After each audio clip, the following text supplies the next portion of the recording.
Okay जी, अस्सलाम वालेकुम। उम्मीद है आप सब खैरियत से होंगे, अपने घरों में सेफ़ होंगे। जल्दी से अटेंडेंस मार्क करें, फिर आज लेक्चर स्टार्ट करते हैं।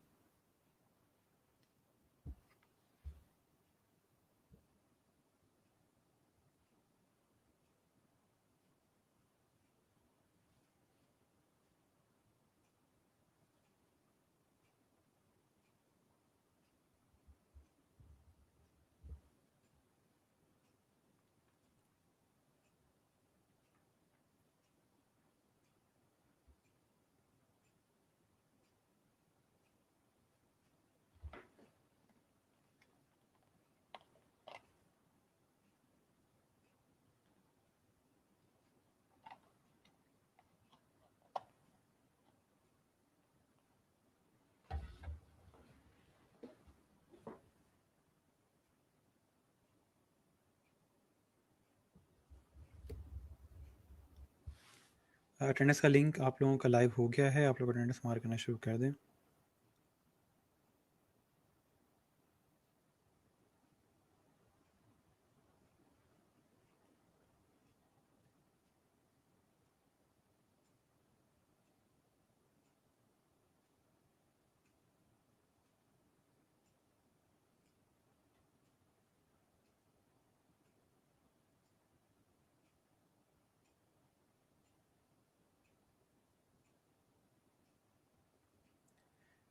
ओके जी, जिन्होंने अटेंडेंस मार्क कर दी है, अगर लास्ट लेक्चर में से कोई क्वेश्चन और कुछ चीज़ समझ ना आई हो तो पूछ लें। आप लोगों के जो आपने ट्रेसिंग की है वो मैंने देखी है। कुछ बच्चों ने कर्व का इस्तेमाल नहीं किया ट्रेस करते हुए, कुछ बच्चों ने बहुत डिटेल में ट्रेसिंग की है, मल्टीपल इलस्ट्रेशंस क्रिएट की हैं, डिफरेंट ऑब्जेक्ट्स के थ्रू क्रिएट की हैं।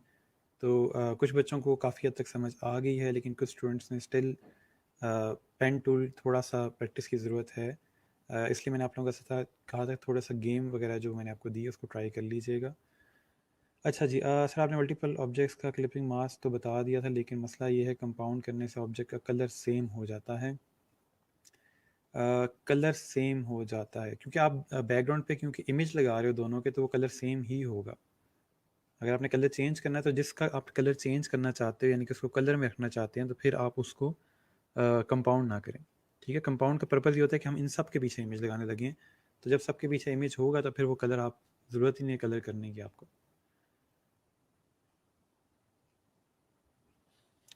Sir how are you? मैं बिल्कुल ठीक हूँ सर, मैं वीकेंड पर सबमिट कराऊंगा। ठीक हो गया सर। कर्व नहीं हो रहा ठीक। जिनसे कर्व नहीं बन रहा, क्या उन्होंने गेम ट्राई की थी? जो गेम मैं आप लोगों को दी थी उसका पर्पज़ ये था कि आप लोग थोड़ा सा गेम को देखें।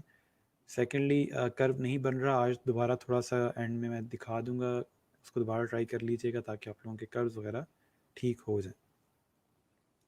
उसमें नॉर्मली क्लिक का थोड़ा बहुत इशू आता है कि लोग क्लिक का वो नहीं कर पाते, क्लिक वगैरह नहीं कर पाते, उससे थोड़ा बहुत इशू आता है। अगर आपने फिच गेम से अगर आपने कभी क्लास ली होती तो आपको पता होता है कौन सी गेम की बात हो रही है। सर स्मूथ टूल वर्क नहीं कर रहा था, मुझसे बहुत ट्राई किया पर स्मूथ नहीं हो रहा। स्मूथ टूल तब काम करता है जहाँ पे बहुत यानी कि नॉर्मल सा एजेस वगैरह आपने निकाले हो। सेकेंडली, उसको शेप को सिलेक्ट करना है डायरेक्ट सिलेक्शन टूल से और फिर स्मूथ टूल अप्लाई करना है, वरना स्मूथ टूल को पता नहीं चलेगा आप किस जगह पे अप्लाई करना चाह रहे हैं। ठीक है, उसको डायरेक्ट सिलेक्शन टूल से सिलेक्ट करना है। कर्व नहीं बन रहा जिनसे, उनको मैं बता दूंगा क्लास के एंड में। गेम जो है वो बेजियर कर्व के नाम से गेम थी, या बेजियर गेम के नाम से है, वो गूगल सर्च करेंगे आपको मिल जाएगी। अच्छा जी sir, create outline ungroup compound path clipping mask, sir इन स्टेप्स को फॉलो करते हुए मुझसे टेक्स्ट के अंदर पिक्चर नहीं इंसर्ट हो रही। ठीक है सर, हार्ट वाला लेवल सबसे मुश्किल था। ठीक है, उसमें आपको कम ऑप्शंस देता है इसलिए। सर रात का लेक्चर अवेलेबल नहीं था 9 बजे। 9 बजे के बाद रिमूव कर दिया जाता है, अगर आप 9 बजे देखेंगे तो वो 9 बजे रिमूव हो चुका होगा आई गेस। या आई एम नॉट श्योर सुबह 9 बजे तक होता है, लेकिन आप सर हारून को कह दें, वो आपको बता देंगे। ठीक है, ओके। जिनसे कंपाउंड के साथ टेक्स्ट नहीं हो रहा था, जो मैंने स्टेप्स आपको दिए हुए थे, मेथड वही है उसको करने का। मैं देखूँगा कोई वीडियो आपको दे दूंगा। ठीक है, जिनसे नहीं हो रहा मुझे इनबॉक्स कीजिएगा, मैं आपको कोई वीडियो दे दूंगा ताकि आप उसको बार बार देख के और दोबारा कर लें, ताकि यहाँ से जो वीडियो रिमूव हो जाती है उसकी आपको टेंशन ना हो। ठीक है, उसी वीडियो को फॉलो कीजिएगा, वीडियो मैं आपको दे दूंगा और उससे फिर आप ट्राई कर लीजिएगा। इसके अलावा कोई मसला हो, जो आप लोगों के अभी के मसाइल हैं उसमें एक जो सबसे कॉमन है वो कर्व वाला है कि हमें पेन टूल से कर्व क्रिएट नहीं हो रहा, वो हम आज देख लेंगे क्लास के एंड में, वो चेक कर लेंगे। सर स्मूथ टूल वर्क नहीं कर रहा, इसका मैंने आपको बता दिया है कि आप अपनी शेप को सिलेक्ट कर लें, ठीक है। मुझे ये बताएं कि जब आप स्मूथ टूल अप्लाई करते हैं कुछ चेंज होता है उसके अंदर या वैसे का वैसे ही रहता है लाइन बिल्कुल?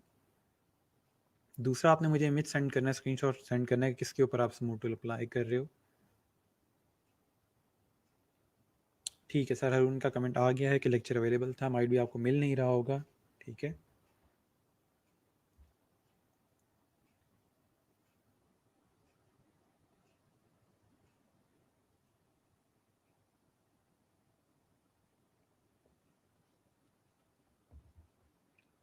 ओके जी, ओके, मसला मसाइल, फिर हम लेक्चर स्टार्ट करते हैं। जो लोग ज्वाइन कर रहे हैं अटेंडेंस मार्क करते जाएं अपनी, हम फर्स्ट 10 मिनट्स वेट करते हैं आप लोगों का।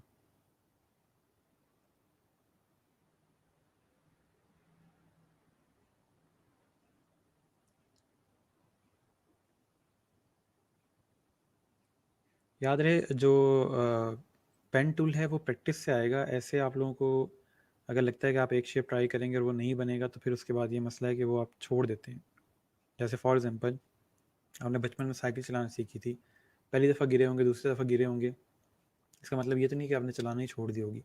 या फर्स्ट टाइम रोटी गोल नहीं बनी थी तो रोटी बनाना छोड़ तो नहीं दी थी, बार बार बनाई थी तब जाके वो ठीक बनी है। कुछ लोगों की शायद अभी भी गोल नहीं बनती, लेकिन मेन चीज़ जो है वो ये है कि आपकी प्रैक्टिस ठीक होनी चाहिए, ताकि प्रैक्टिस करते रहेंगे उससे चीज़ बेहतर होगी। एक दफ़ा अगर सही नहीं बनी तो कोई बात नहीं, आपको आते ही थी इसलिए ठीक नहीं बनी, आप सीखेंगे तो ठीक बन जाएगी।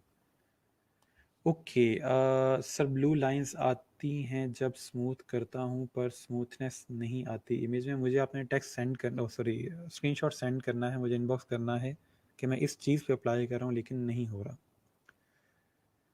अच्छा यस सर, चेंज आता है, मैंने ट्राई किया, ठीक हो गया। पेन टूल यूज़ करते हुए रेंडमली बहुत क्लिक्स होते हैं सर। ठीक है सर, पेन टूल बहुत अच्छा आ गया अलहमदिल्ला, चलें ज़बरदस्त। रैंडम क्लिक्स होते, थोड़ा सा माउस पे ध्यान दिया करें कि जहाँ पे आपको लगे कि बिल्कुल ठीक क्लिक करना है, यानी कि यहाँ पे क्लिक करने से कर्व ठीक बनेगा, या आपसे कोई गलती से क्लिक हो गया आप अंडू कर लें तो इतना कोई मसला नहीं है। अभी आपको 24 घंटे भी नहीं हुए पेन टूल के साथ, तो थोड़ा टाइम लगेगा, ठीक है। सर लेक्चर के स्टार्ट में वॉच कैसे चलती हैं? सिंपल वीडियो है उसको प्ले करते हैं तो वॉच चल जाती है। मैंने चलाना छोड़ दी थी सर। ठीक है, आप अगर साइकिल ना भी चलाएं तो कोई मसला नहीं है। लड़कों के लिए मसला होता है कि उनको फिर बाइक चलाना नहीं आता आगे चल के, अगर वो साइकिल नहीं चलाते। ठीक हो गया, ओके जी। सो आज हम लोग स्टार्ट कर रहे हैं एलिमेंट्स ऑफ डिज़ाइन। कोई बता सकता है कि एलिमेंट्स का क्या मतलब होता है, या एलिमेंट किसको कहते हैं?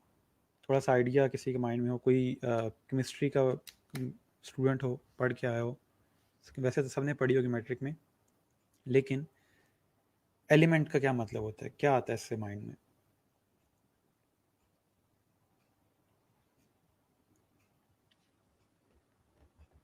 एलिमेंट ऑफ डिज़ाइन, एलिमेंट, क्या समझ आती है इसको वर्ड को पढ़ के?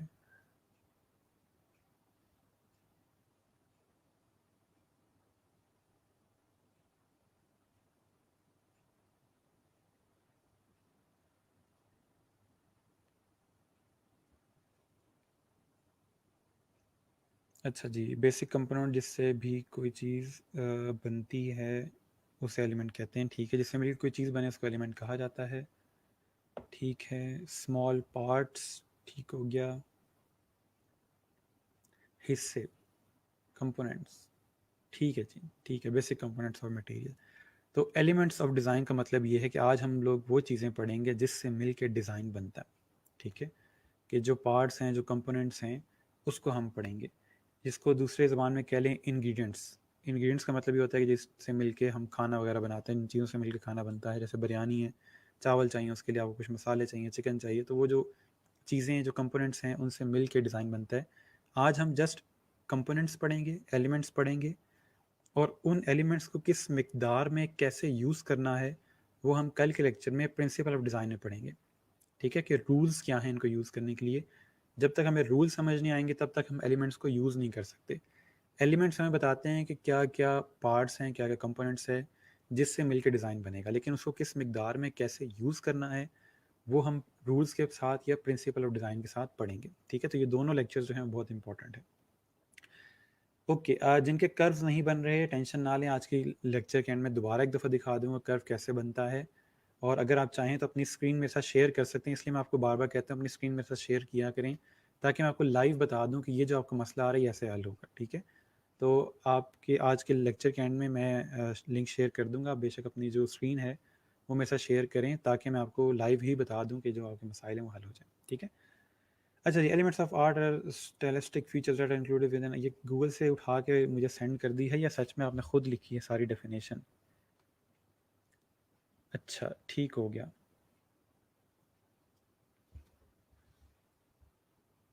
हाँ जी, गूगल से ही ली है। ठीक है, ओके जी, पार्ट ऑफ डिज़ाइन। अच्छा, अब जो नेक्स्ट चीज़ है समझने वाली वो ये है कि डिज़ाइन के नॉर्मली जो रिस्पॉन्स होते हैं या डिज़ाइन जो होते हैं वो तीन किस्म के होते हैं। ठीक है, they are three responses to a piece of design. जो भी आप डिज़ाइन क्रिएट करते हो उसके तीन रिस्पॉन्ड होते हैं या उसका तीन किस्म का डिज़ाइन बनता है। पहला यस, नो एंड वाओ। एक डिज़ाइन होता है जो यस हाँ ठीक है एक्सेप्ट हो जाता है। दूसरा नहीं एक्सेप्ट होता, नहीं ठीक बना हुआ। तीसरा वाओ होता है कि बेहतरीन डिज़ाइन है, इसमें ना कोई चेंजेस करने की ज़रूरत है ना कुछ और। तो जो वाओ इफेक्ट है उसके लिए हमने एम करना है, और हमने इसीलिए अपने प्रिंसिपल्स को पढ़ना है, रूल्स को पढ़ना है, ताकि हमें ओवरऑल एक वाओ डिज़ाइन बनाना आ जाए। ठीक है, तो कोशिश ये करेंगे कि जो भी ओवरऑल हमारा फोकस है वो एक बेहतरीन डिज़ाइन की तरफ होना चाहिए। और बेहतरीन डिज़ाइन कैसे बनता है? जब आप रूल्स को फॉलो करते हैं। डिज़ाइन का हमने शुरू में पढ़ा था कि डिज़ाइन बनता ही रूल्स को फॉलो करके है। आर्ट जो है उसमें कोई रूल्स नहीं होते। आर्ट बेहतरीन समझी जाती है अगर वो किसी भी रूल को फॉलो ना करे। जितने रूल्स को वो तोड़ती है उसको उतना बेहतर समझा जाता है। लेकिन रूल्स जो हैं हमारे डिज़ाइन के वो थोड़े से डिफरेंट हैं। उसमें आप जितना रूल्स को फॉलो करोगे आपका डिज़ाइन उतना अच्छा बनेगा। ठीक है, तो इसलिए हमारी कोशिश ये होगी कि हमारे जो डिज़ाइन के एलिमेंट्स हैं, जो डिज़ाइन के रूल्स हैं, वहाँ पे हम लोग सारा कुछ फॉलो करें और अपने डिज़ाइन को बेहतरीन बनाएं। ठीक है जी। सो सबसे पहला जो एलिमेंट है डिज़ाइन का वो है जी लाइन। ठीक है, उसके बाद शेप है, फिर वैल्यू है। वैल्यू क्या होती है उसको हम देखेंगे। कलर का आपको पता है थोड़ा बहुत, उसको भी देखेंगे। टेक्सचर क्या होता है, स्पेस क्या होती है और साइज़ क्या होता है। ठीक है, तो सेवन सेवन जो है वो एलिमेंट्स ऑफ डिज़ाइन है। ये याद रहे कि जो मैं आपको चीज़ पढ़ा रहा हूँ ये मैंने काफ़ी बुक से फॉलो करके और फिर इसको फाइनलाइज किया है। माइट भी इंटरनेट के ऊपर आपको सिर्फ 5 एलिमेंट्स मिलें, 4 मिलें। नॉर्मली होता है कि वो एलिमेंट्स को, रूल्स को कहीं मिक्स कर रहे होते हैं। तो ये जो मैं आपको चीज़ पढ़ा रहा हूँ ये डिफरेंट बुक्स से मैंने देख के और फिर फाइनलाइज किया कि 7 जो हैं एलिमेंट्स ऑफ डिज़ाइन कंसिडर किए जाते हैं। ठीक है, तो इसमें लाइन है, शेप है, वैल्यू है, कलर है, टेक्सचर है, स्पेस एंड साइज़ है। ठीक है, तो इनको एक एक करके हम डिटेल में देखेंगे कि ये डिज़ाइन में किस तरह यूज़ होते हैं। नॉर्मल डिज़ाइन में सैम्पल्स के साथ देखेंगे कि वहाँ पे क्या इनका काम होता है। ठीक है, लाइन को आपको थोड़ा सा आइडिया होगा लाइन क्या होती है। शेप आपको पता है शेप क्या होती है। वैल्यू थोड़ा सा देखेंगे कि डिज़ाइन में वैल्यू किसको कहा जाता है। कलर हमें बहुत अच्छे से पता है कलर क्या होता है। ठीक है, और टेक्सचर देखेंगे क्या चीज़ होती है। स्पेस क्यों डिज़ाइन में ज़रूरी है और साइज़ का क्या मकसद है। ठीक है जी। मैं आप लोगों के जल्दी से कमेंट्स देख लूँ फिर हम चलते हैं आगे। सर आर्ट स्टूडेंट 4 साल ये सब ये किया सब ठीक है, देख लेंगे। मुझे डिज़ाइन भी साथ सेंड कीजिएगा ताकि मुझे पता चले कि आपने 4 साल में क्या सीखा है। अच्छा जी, सर पीपीटी पे अपना पॉइंट लिखते हुए हैं जिनको समझाने के बाद आप फ़ायदे करते हैं वो तो सेंड कर दें प्लीज़, थैंक्स। पीपीटी पे पॉइंट्स लिखे हुए हैं जिनको समझाने के बाद आप फेड करते हैं। चलें मैं आपको मैंने वैसे जो वीडियोस में होता है आप उसका स्क्रीनशॉट ले लिया करें सिंपल। ठीक है, वो जो सारे पॉइंट्स मैंने पढ़े हैं आप उसका स्क्रीनशॉट ले लें, आपको आइडिया हो जाएगा। आज मैं वैसे आपको दिखा भी दूंगा सारे, ताकि आप लोगों को कंफर्म हो जाए कि हमने सारा कुछ कवर कर लिया। ठीक है, शेप बिल्डर टूर हमारा रहता है तो आज वो कर लेंगे, तो मैं आपको स्क्रीन पर शो कर दूंगा, आप उसकी स्क्रीनशॉट ले लीजिएगा। ओके जी, सो स्टार्ट करते हैं। सबसे पहले हमारे पास लाइन है। लाइन की एक बड़ी अच्छी डेफिनेशन है जो हमने पेन टूल पढ़ते हुए थोड़ी सी रिवाइज भी की थी कि लाइन का मतलब ये है कि जो दो एंकर पॉइंट्स को चीज़ मिला रही होती है उसको लाइन कहा जाता है।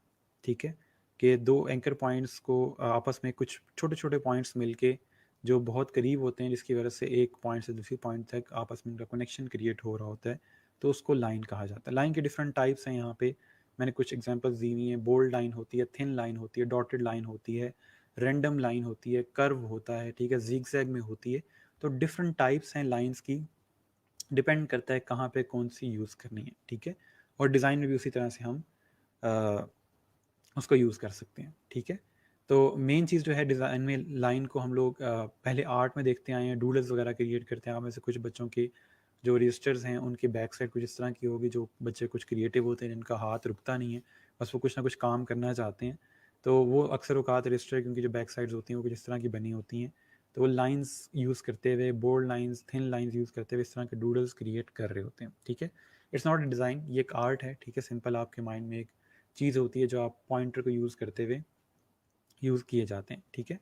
तो इसके अलावा डिज़ाइन में नॉर्मली ग्राफिक डिज़ाइन के अंदर हम आइकन्स क्रिएट कर रहे होते हैं लाइंस को यूज़ करके, ठीक है। उसमें कभी लाइन को फिल कर दिया जाता है, कभी आउटलाइन किया जाता है चीज़ को, तो उससे हम लोग एक बहुत एलिगेंट किस्म के आइकन्स वगैरह यूज़ करते हैं, ठीक है। आइकन्स क्रिएट होते हैं लाइंस के थ्रू। आप लोगों ने कुछ ट्रेसिंग्स भी की हैं, कुछ स्केचेस को ट्रेस करके हम सिंपल एक आइकन क्रिएट कर सकते हैं, तो ये ओवरऑल लाइन के थ्रू हम कर रहे होते हैं। उसके अलावा कुछ मज़ीद मिनिमल आइकन्स होते हैं जिसके अंदर कोशिश की जाती है कम से कम डिटेलिंग हो। ये जो पहले हमने आइकन्स देखे उनमें डिटेलिंग बहुत ज़्यादा है, ठीक है, बहुत डिटेल्ड आइकन्स हैं। लेकिन नेक्स्ट हम लोग यहाँ पे एग्जांपल देख रहे हैं, उसमें कोशिश ये की गई है कम से कम हम लोग डिटेलिंग दें और ओवरऑल जो आपका आइकन है वो शो भी कर रहा हो कि क्या चीज़ बनी है, ठीक है। आगे चल के हम देखेंगे कि लोगो में और आइकन में क्या फ़र्क होता है। क्या हम आइकन को एज अ लोगो यूज़ कर सकते हैं या नहीं कर सकते, उसमें आप लोगों को थोड़ा सा आइडिया होगा।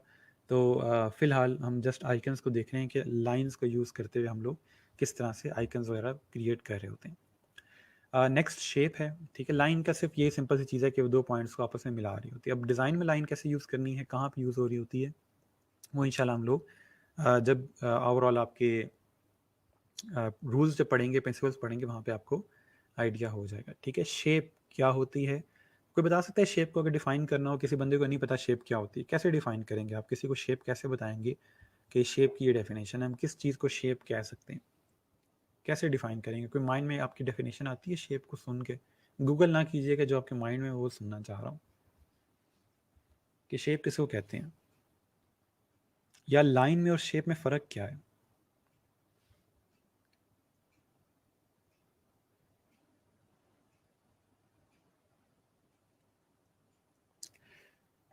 क्लोज्ड पाथ, ठीक है।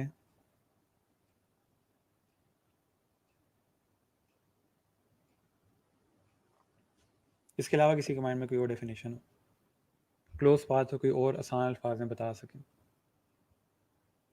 Combination of lines make shape. ज़रूरी नहीं है कि combination of line shape he create करे। एनी रिलेटेड है प्राइवेट कॉन्टैक्ट रिलेटेड, ठीक है, कोई मसला नहीं है। Any thing made by using different lines, ठीक है। सर मेरा जो कॉन्सेप्ट है उसमें ये आ जाता है कि शेप जो है वो मल्टीपल लाइंस को ज्वाइन करके बनती है, ठीक है। Collection of points called and collection of lines defined a shape. देखें, ज़रूरी नहीं है कि लाइंस को मिल के शेप बने। दो पैरेलल लाइंस क्या शेप बनाती हैं आपस में? वो भी कलेक्शन ऑफ लाइंस है, लेकिन दो पैरेलल लाइंस जो हैं वो शेप नहीं बनाती।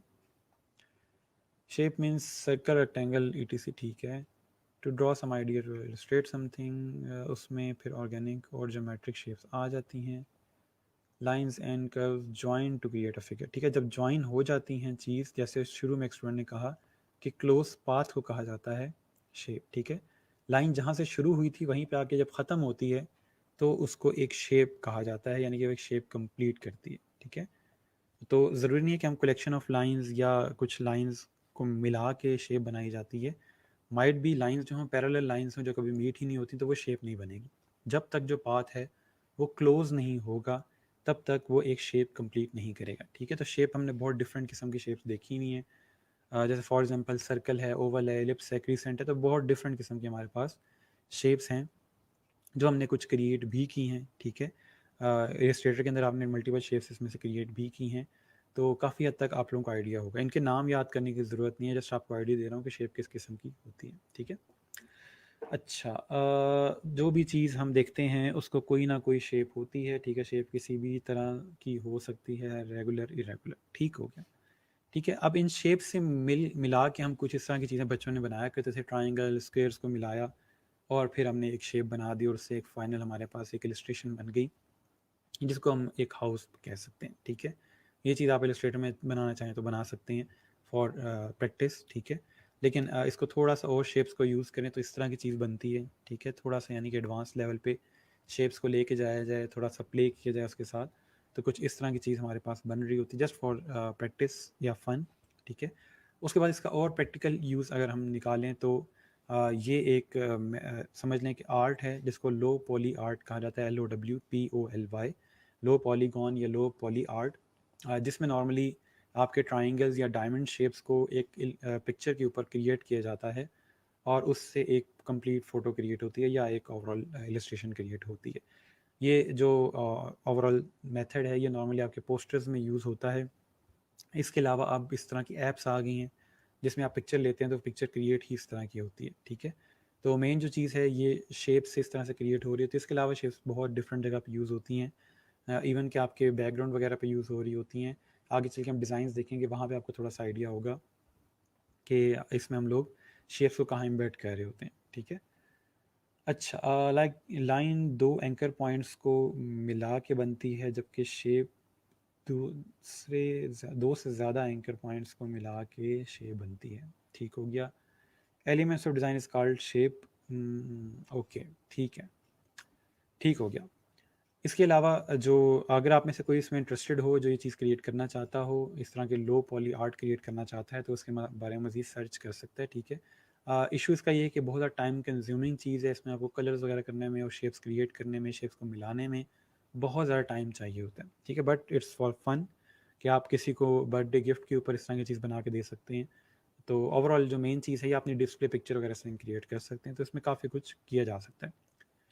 ठीक है जी, शेप होगी, इसके बाद वैल्यू है। वैल्यू क्या होती है मुझे बताएंगे आप लोग? उर्दू में अगर हम वैल्यू का वर्ड यूज़ करते हैं तो उसका क्या मतलब होता है, वैल्यू किसको कहा जाता है? अगर डिफ़ाइन करें वैल्यू को तो किस तरह डिफ़ाइन करेंगे?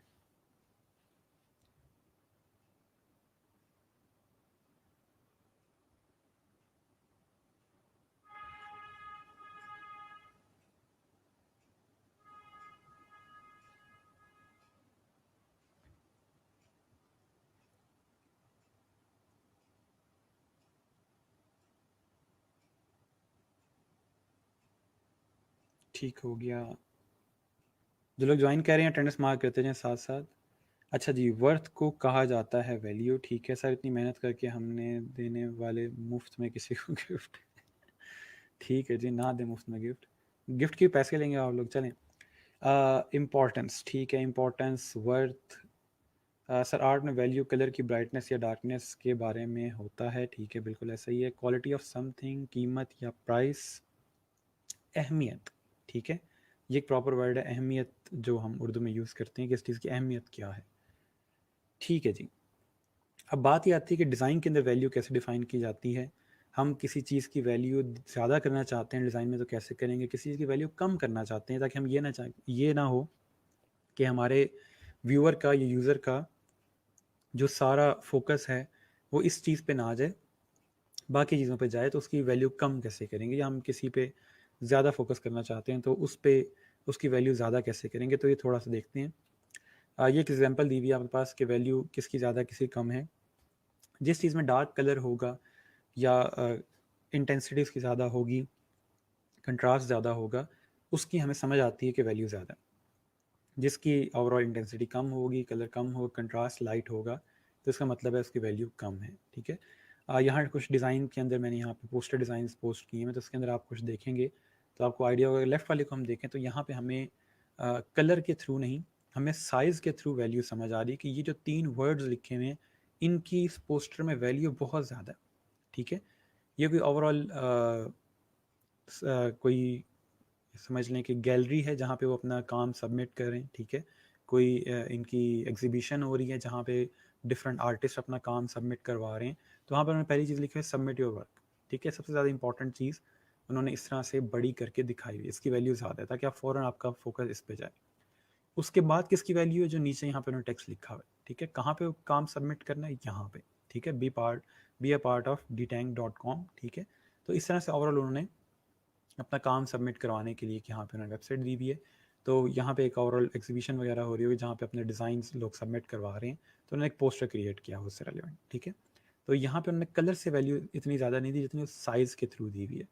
उसी तरह से अगर राइट साइड पे हम पैसेंजर मूवी का एक पोस्टर देखें तो उसके अंदर उन्होंने कलर के थ्रू वैल्यू दी हुई है कि यहाँ पे साइज़ और कलर दोनों यूज़ करते हुए उन्होंने जो टाइटल है वो बहुत बड़ा करके दिखाया है, ठीक है। उसके बाद उनके स्पॉन्सर्स हैं या उनके जो लोगोज़ हैं, उनका जो ओवरऑल लोगो है वो बहुत छोटा किया हुआ है, क्योंकि वो चीज़ इंपॉर्टेंट है बट इतनी इंपॉर्टेंट नहीं जितना उसका नाम इंपॉर्टेंट है, ठीक है। तो ये बात वैल्यू से आ रही है हमारे सामने कि हमने किस चीज़ को कितनी वैल्यू देनी है। उसके अलावा उनके पास जो एक, क्योंकि ये पोस्टर है इसमें कोई ट्रेलर वगैरह नहीं दिखाया जा सकता, जस्ट इमेज और कुछ टेक्स्ट के थ्रू वो बता सकते हैं कि ओवरऑल इस मूवी में क्या हो रहा है। तो उन्होंने वो एक सस्पेंस क्रिएट करने के लिए यहाँ पे एक टेक्स्ट दिया हुआ है, ठीक है। तो उस टेक्स्ट को भी उन्होंने इंपॉर्टेंस देने के लिए, वैल्यू देने के लिए उन्होंने उसको भी एक अच्छा कलर दिया हुआ है जो ओवरऑल डिज़ाइन को कम्प्लीमेंट कर रहा है, ठीक है। तो ये एक ओवरऑल मेथड है जिसके थ्रू हम वैल्यू दे रहे होते हैं अपने डिज़ाइन को, या किसी को किसी भी चीज़ को ओवरऑल इम्पैक्ट क्रिएट करना हो, तो एक इस तरह से कुछ मेथड्स हैं, ठीक है। नेक्स्ट हमारे पास कलर आ जाता है, ठीक है। मज़े की बात यह है कि कलर को डिफ़ाइन करना मेरे ख्याल में दुनिया का सबसे मुश्किल काम है कि आप कैसे डिफ़ाइन करेंगे। कोई बंदा है जो देख नहीं सकता, उसको कैसे बताएंगे कलर क्या चीज़ है, ठीक है। अच्छा जी, सर वॉइस के प्रॉब्लम मैं देख लेता हूँ। मेरे पास तो वॉइस ठीक आ रही है, अपना जो ब्राउज़र है वो एक दफ़ा रिफ़्रेश करके देखें। अच्छा जी, wonderful movie by the way, ठीक है जी। सर आपने देखी है ये मूवी? जी बिल्कुल मैंने देखी हुई है। दुनिया में शायद ही कोई ऐसी मूवी मिलेगी जो मैंने नहीं देखी होगी। बहुत कोई छुपी छुपाई मूवी है तो वो अलग बात है, वरना नॉर्मल जो भी मूवी या सीज़न वगैरह आता है वो मैंने देखा होता है या मैं देख लेता हूँ, ठीक है, क्योंकि मुझे शौक है इन चीज़ों का, सिंपल सी जो बात है। अच्छा, कलर को कैसे डिफ़ाइन करें? किसी के माइंड में कोई आइडिया हो इस तरह का कि वो कलर को डिफ़ाइन कर सके? वरना कलर को डिफ़ाइन करना एक बहुत मुश्किल काम समझा जाता है। उसकी वजह ये है कि हर जो हमारे आसपास के लोग हैं वो जस्ट कलर को आंख से देखते हैं, उसको डिफ़ाइन करना थोड़ा मुश्किल होता है। और साइंस ये कहती है कि हर बंदे को कलर डिफरेंट नज़र आता है। जो ब्लू आपको नज़र आ रहा है माइट बी दूसरे बंदे को वो ब्लू उतना डार्क नज़र ना आए जितना आपको नज़र आ रहा है, ठीक है। ये साइंस कहती है। इसके अलावा एक और थ्योरी मैंने पढ़ी थी कि हमारे नज़दीक माइट बी जो अब थोड़ा सा समझिएगा कि थ्योरी है क्या चीज़। वो ये कहते हैं कि जिस चीज़ को आप ग्रीन कह रहे हो माइट बी किसी और के नज़दीक वो चीज़ ब्लू हो। कि आपकी आंख को जो चीज़ ग्रीन नज़र आती है, जिसको जिसके नज़दीक आपकी डेफिनेशन है कि जो ग्रीन कलर होता है, जो घास का ग्रीन है, जो पत्तों का ग्रीन है, वो ग्रीन कलर है, ठीक है। बट किसी और के माइंड में जो आपका ब्लू है उसको ग्रीन की जगह नज़र आता हो, यानी कि उसको घास ब्लू नज़र आता हो, उसको दरख्त ब्लू नज़र आते हैं और वो उसको ही ग्रीन कहता हो। तो ये एक थ्योरी मौजूद है कि आपके कलर्स जो आपकी आंख देखती है माइट भी कोई और बंदा डिफरेंट तरीके से देखता हो, लेकिन वो उसी तरह कंसिडर कर रहा है, ठीक है। वो उसी ब्लू को ग्रीन कह रहे हैं जिस ग्रीन को आप ग्रीन कह रहे हैं। तो इस तरह की थ्योरीज कुछ हैं जो मिक्सअप की गई हैं कलर्स के नज़दीक, ठीक है। सो हो सकता है कि आप जिसको ग्रीन कहते हो कोई और उसको ब्लू समझता हो, लेकिन वो भी उसको ग्रीन ही कह रहा हो, ठीक है। उसका ग्रीन और आपके ग्रीन में फ़र्क हो। अच्छा, ठीक हो गया। अच्छा, जब मूवी के नाम ना सेंड करें, मैंने देखी नहीं सारी, जस्ट अ सेकेंड। सर आपको इतना टाइम कैसे मिल जाता है? टाइम मैनेजमेंट मेरा एक अच्छा समझ लें कि एक अच्छी क्वालिटी है मेरे अंदर, जो मैं टाइम मैनेजमेंट अच्छी कर लेता हूँ तो उसके थ्रू मैं मूवीज़ वगैरह देख लेता हूँ। अगर आप रोज़ का 1 घंटे 2 घंटे निकालते हैं तो आप हफ्ते में 7 मूवीज़ या 8 मूवीज़ देख सकते हैं। अच्छा जी, colour is the most beautiful thing in the world, बेशक ऐसा ही है। शॉशैंक रिडेम्पशन जी देखी हुई है, तो सब नहीं देखी हुई है। लूसीफर सीज़न देखा है जी, बिल्कुल देखा हुआ है। सर गूगल डेफिनेशन बचती है साइंटिफिक वाली, जी बिल्कुल वो फिर अलग चीज़ है। Colour is the present when light strikes an object, ये तो सिंपल साइंस वाली डेफिनेशन है। सेंस ऑफ विजुअल, ठीक हो गया, ठीक हो गया। सर आर्टिस्ट को सबसे डिफरेंट आता है, ठीक है। Colours property of an object, visualisation of eye, ठीक हो गया। सो कलर्स नॉर्मली डिफरेंट किस्म के होते हैं, मिलियंस ऑफ कलर्स हैं, हर कलर का कोई ना कोई शेड है। नॉर्मली 3 प्राइमरी कलर्स हैं, रेड ग्रीन ब्लू, जिससे मिलकर डिफरेंट कलर्स बन रहे होते हैं। तो ओवरऑल हमने कुछ इस तरह की चीज़ें पढ़ी हुई हैं, ठीक है। तो जो हमने एफएससी वगैरह में पढ़ी थी। इसके अलावा जो कलर्स हैं वो आपके डिफरेंट किस्म के इमोशंस इवोक कर रहे होते हैं, जो बहुत इंपॉर्टेंट चीज़ है और डिज़ाइन में ये चीज़ यूज़ होती है। कोशिश करें कि आप अगर ये माइंड में याद रख सकते हैं तो अच्छी बात है, आप स्क्रीनशॉट लेना चाहें इस चीज़ की स्क्रीनशॉट ले सकते हैं। बट जो मेन चीज़ है कलर कौन सा कहाँ पे यूज़ करना है उसको देख लेते हैं। जो रेड कलर है आपका वो एक्साइटमेंट, पैशन और डेंजर को शो कर रहा होता है, यानी कि रेड कलर जब भी हम देखते हैं हमें एक्साइटमेंट फील होती है या उसके अलावा पैशन फील होता है, तो एक हमारे अंदर एक चीज़ इवोक हो जाती है कि हमने ये ओवरऑल इससे डरना है या एक्साइट होना है। उसकी कुछ वजूहात हैं, ठीक है। जैसे फॉर एग्जांपल हमारे पास डेंजर के जितने भी साइन होते हैं रोड वगैरह पे या इवन के हमारे जो सिग्नल्स होते हैं वो रेड कलर में होते हैं। उसकी वजह क्या है? उसकी वजह ये है कि जो रेड कलर उसकी वेव लेंथ ज़्यादा होती है, ठीक है, यानी कि दूर तक दिखाया जा सकता है या देखा जा सकता है, ठीक है। तो अब इसमें वजह क्या है कि रेड कलर को हम हर जगह पे डिज़ाइन में वहाँ यूज़ कर रहे थे जहाँ पे हम लोगों ने एक इम्पैक्ट क्रिएट करना होता है। मेरा पर्सनल एक मेथड ये है कि जब भी मैं लोगो क्रिएट करता हूँ जहाँ मुझे क्लियर ना हो कि मैंने कौन सा कलर यूज़ करना है, वहाँ मैं रेड को प्रेफर करता हूँ कि पहले रेड में ट्राई करना है उसको और फिर कोई और कलर यूज़ करेंगे। आपके जितने बड़े ब्रांड्स हैं उनकी कोशिश ये होती है कि वो रेड कलर को यूज़ करें या एटलीस्ट ऑरेंज की तरफ चले जाए, यानी कि थोड़ा सा रेड से कम भी हो जाए, लेकिन रेड को प्रेफर किया जाता है। फॉर एग्जांपल कोकोला है, कोकोला बहुत ज़्यादा रेड कलर यूज़ करता है और वो शुरू से रेड ही यूज़ करें क्योंकि अट्रैक्ट बहुत ज़्यादा करते हैं आपको रेड, ठीक है। तो इसलिए डिज़ाइन में जहाँ भी हमने कोई इस तरह की चीज़ करनी हो या यूज़ करनी हो जहाँ पे हमें लगता है कि इसका इम्पैक्ट बहुत ज़्यादा क्रिएट करना है, तो वहाँ पे हम रेड कलर यूज़ कर रहे होते हैं। इसके अलावा जो ब्लू कलर हैं वो ट्रस्ट या रिलायबिलिटी को यूज़ करते हैं। जैसे फॉर एग्जांपल आपका कॉर्पोरेट सेक्टर है सारा, ऑफिसेज हैं, बैंक्स हैं, वो कोशिश करते हैं कि वो ब्लू कलर को यूज़ करें क्योंकि उससे हमारे अंदर ट्रस्ट की फील आती है, रिलायबिलिटी की फील आती है। ये कैसे आती है? ये साइंस हमें कहती है कि जहाँ हम लोग ब्लू कलर ज़्यादा देखते हैं हमारे अंदर उस तरह के इमोशंस आ जाते हैं, ठीक है, हम चीज़ों को उस तरह परसीव करते हैं। तो इसलिए जो कंपनीज हैं वो इस तरह के कलर्स यूज़ करती हैं। इसके अलावा येलो कलर जो है हैप्पीनेस के लिए, चेयर के लिए, फ़न के लिए यूज़ होता है। यूथ के जितने ब्रांड्स हैं, ठीक है, टीनेजर्स के ब्रांड देखेंगे आप, अक्सर औक़ात वहाँ पे येलो कलर यूज़ हो रहा होता है, ठीक है। ब्रेकआउट जैसे फॉर एग्ज़ाम्पल एक ब्रांड है, उसमें येलो कलर आप देखेंगे। इसके अलावा ऑरेंज जो है वो प्लेफुलनेस, वार्मथ, क्योंकि ऑरेंज और येलो ऑलमोस्ट एक दूसरे के शेड्स हैं, तो ऑलमोस्ट सेम जगह पे ही यूज़ होंगे।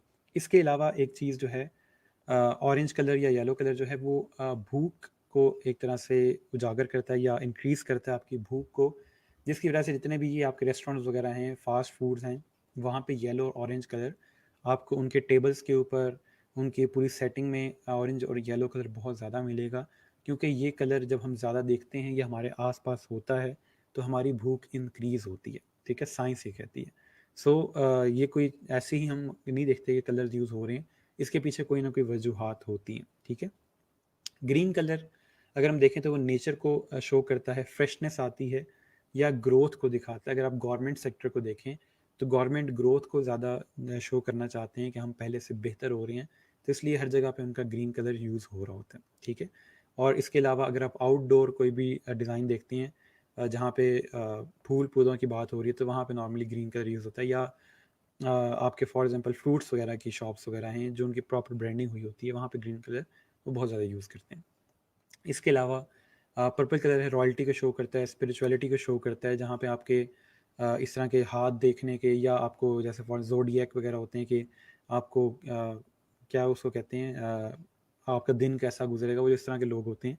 अगर आप उनके एड्स वगैरह देखें उसमें पर्पल कलर बहुत ज़्यादा यूज़ होता है, जो फॉरेन लोग हैं या फॉरेन ब्लॉग्स हैं, ठीक है, वहाँ पर्पल कलर आपको नज़र आएगा। तो इसके अलावा आपके पास जो पेस्टल, लाइट पेस्टल्स हैं, उसमें सॉफ्टनेस या सिक्योरिटी वगैरह को शो करने के लिए आपके लाइट पर्पल या लाइट पिंक से कलर यूज़ होते हैं। इसके अलावा वाइट कलर है, प्योरनेस, क्लीन और यूज़फुल को शो करने के लिए, यानी कि मिनिमल आप जहाँ पे अप्रोच यूज़ करना चाहती हैं, प्योरनेस दिखाना चाहते हैं, क्लीन लुक देना चाहते हैं, जैसे एप्पल की वेबसाइट वगैरह हैं, तो वहाँ पे वाइट कलर यूज़ होता है। इसके अलावा ब्लैक और वाइट दोनों मिल के यूज़ होते हैं, तो ब्लैक और वाइट का ऑलमोस्ट सेम ही कम्बिनेशन है, सोफिस्टिकेटेड, एलिगेंट और मिस्ट्री की फील देता है ब्लैक और वाइट का कम्बिनेशन। नेक्स्ट हमारे पास गोल्ड कलर है, एक्सपेंसिव लुक देने के लिए, एलिगेंट लुक देने के लिए हम गोल्ड के शेड्स यूज़ करते हैं। और लास्ट में सिल्वर का भी ऑलमोस्ट वही काम है जो गोल्ड का है, यानी कि प्रेस्टीज, साइंटिफिक और गोल्ड फील देने के लिए हम सिल्वर यूज़ करते हैं। ये नीचे के 4 कलर्स हैं, ये नॉर्मली एक्सपेंसिव ब्रांड्स यूज़ कर रहे होते हैं। इसी तरह से आप लोग कोई ज्वेलरी का ब्रांड या फैशन ब्रांड के लिए काम करते हैं, तो वहाँ पे आप लोग इस तरह के कलर्स यूज़ करेंगे, ठीक है। तो ये ओवरऑल आपका एक कॉम्बिनेशन है। जैसे फेसबुक का ब्लू कलर है, जी बिल्कुल फेसबुक का ब्लू कलर इसलिए है क्योंकि वो ट्रस्ट और रिलायबिलिटी को शो करना चाहते हैं कि आप अपनी सारी इन्फॉर्मेशन उनको दे रहे हैं, तो वो उसको संभाल के रखेंगे। एक्चुअल में ऐसा करते नहीं है, लेकिन वो ये चीज़ शो करना चाहते हैं, ठीक है, कि हमारे पास आपकी चीज़ें सेफ़ हैं। तो इसलिए ओवरऑल आपका ये एक कलर चार्ट है जिसके थ्रू हम लोग फ्यूचर में जब डिज़ाइन कर रहे होंगे तो वहाँ पे ये हमारी चीज़ हेल्प करेगी। सर अगर कलर की सैचुरेशन या वैल्यू चेंज की जाए तो मीनिंग चेंज हो जाता है कलर का? नहीं, अगर फॉर एग्जांपल किस तरह से अगर सैचुरेशन चेंज करें, अगर वो डार्क डार्क ऑरेंज है, लाइट ऑरेंज है, वो स्टिल ऑरेंज ही है, ठीक है, तो उसका कॉम्बिनेशन या शेड जो चेंज हो रहा है दैट्स फाइन, कोई मसला नहीं है, लेकिन वो रहना ऑरेंज ही चाहिए, ठीक है। ये ना हो कि आप उसको बहुत डार्क करते जाएं, तो करते करते ब्राउन बन जाए, गोल्डन बन जाए, तो वो चीज़ चेंज हो जाएगी, ठीक है। ओके जी। नेक्स्ट हमारे पास आ जाता है, ये एक कुछ पोस्टर्स हैं, कुछ डिज़ाइंस हैं हमारे पास, ठीक है, जिसमें उसने कलर को बहुत ज़्यादा यूज़ किया हुआ है। जैसे फॉर एग्जांपल यहाँ पे उसने ऑरेंज और वाइट को यूज़ किया हुआ है। याद रहे वाइट और ब्लैक जो हैं वो एज अ कलर काउंट नहीं होते, ठीक है। जैसे मैं आपको अक्सर कहता हूँ कि कोशिश करें कि 2 या 3 कलर यूज़ करें, इससे ज़्यादा कलर्स ना यूज़ करें, तो उसमें वाइट या ब्लैक जो है वो एज अ कलर काउंट नहीं होता, ठीक है। तो इसने यहाँ पे ऑरेंज कलर का एक कॉम्बिनेशन यूज़ किया हुआ है, स्टाइल यूज़ किया हुआ है, जिसके अगेंस्ट उसने पूरा डिज़ाइन क्रिएट किया। इसके अलावा यहाँ पे उसने रेड और ग्रीन का कॉम्बिनेशन यूज़ किया हुआ है और कोई कलर यूज़ नहीं किया। यहाँ पे वो ब्लू के शेड यूज़ करा, तो कुछ कोशिश ये करेंगे कि हम लोग भी कलर कंट्रास्ट पे जाएँ। मैंने आपको वेबसाइट ऑलरेडी बताई हुई हैं जहाँ से आप अच्छे कलर कंट्रास्ट ले सकते हैं, ठीक है। अच्छा, यूट्यूब का रेड कलर है जी, माइट भी वो पैशन या ओवरऑल जो यूट्यूब पे कंटेंट क्रिएट हो रहा था उसके लिए रेड कलर यूज़ कर रहे हो। अच्छा, जैसे जैसे सॉफ्ट पिंक और शॉकिंग पिंक है, they evoke very different emotions. Purple अलग चीज़ है, लाइट पिंक अलग चीज़ है, ठीक है, इन दोनों का डिफरेंस है। जैसे फॉर एग्जांपल यहाँ पे देखते हैं, ये पर्पल है और ये पिंक है, ठीक है। पिंक, लाइट पिंक जो बेबी कलर्स नॉर्मली जो बेबी प्रोडक्ट्स होती हैं वहाँ पे यूज़ किया जा रहा होता है। ओके, उसके अलावा ये हमारे पास एक पोस्टर है। इस पोस्टर को देख के आपको बगैर टेक्स्ट पढ़े क्या फील आती है? अगर इसके कलर्स को हम देखें तो इसमें हमें कलर में क्या सीनरी नज़र आ रही है, क्या फील आ रही है, कौन कौन सी जगह की हमें याद आती है, ये कलर्स हमें नज़र आते हैं इसके अंदर, क्या समझ आ रही है इस पोस्टर को देख के?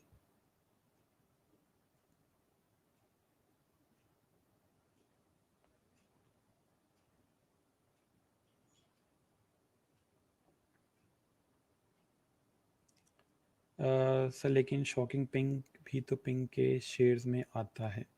शॉकिंग पिंक जो है, अगर आप पिंक जो हम यहाँ पे कलर देख रहे हैं वो पर्पल कलर है, ठीक है, वो थोड़ा सा डिफरेंट है। शॉकिंग पिंक जो होता है वो थोड़ा सा ब्राइट पिंक होता है। ठीक हो गया।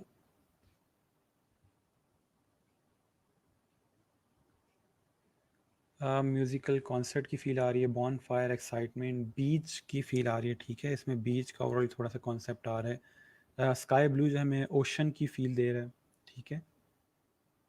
मैंगोज़ की फ़ील आ रही है, ठीक है। ऑरेंज टैंग की फ़ील आ रही है। तो मेन जो चीज़ है इसके अंदर, ये जो सारी चीज़ों के हम नाम लिख रहे हैं, ये सारी समर की चीज़ें हैं, ठीक है। गर्मियों में नॉर्मली ये चीज़ें होती हैं, आम हो गया, टैंग हो गया, पानी वगैरह हो गया, सारा कुछ। तो यहाँ पे हमारे सामने उन्होंने एक समर फेस्टिवल क्रिएट किया हुआ है, जिसके अंदर कुछ यहाँ पे आर्टिस्ट आ रहे हैं। तो एक जो ओवरऑल लुक है वो समर की ली गई है, ठीक है।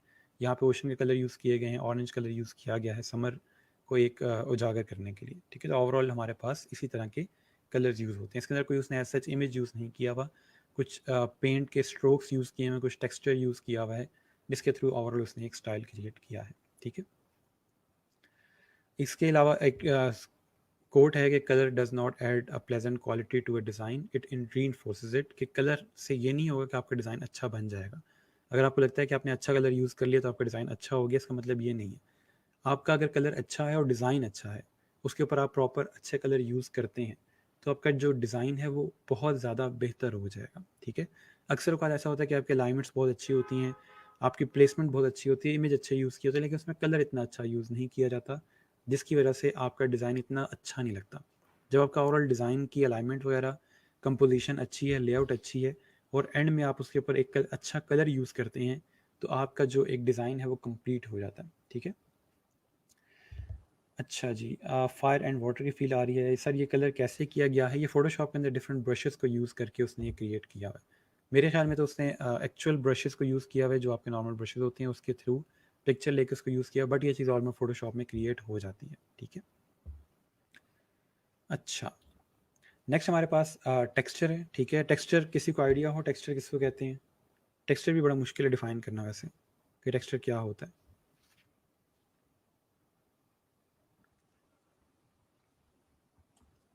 टेक्सचर,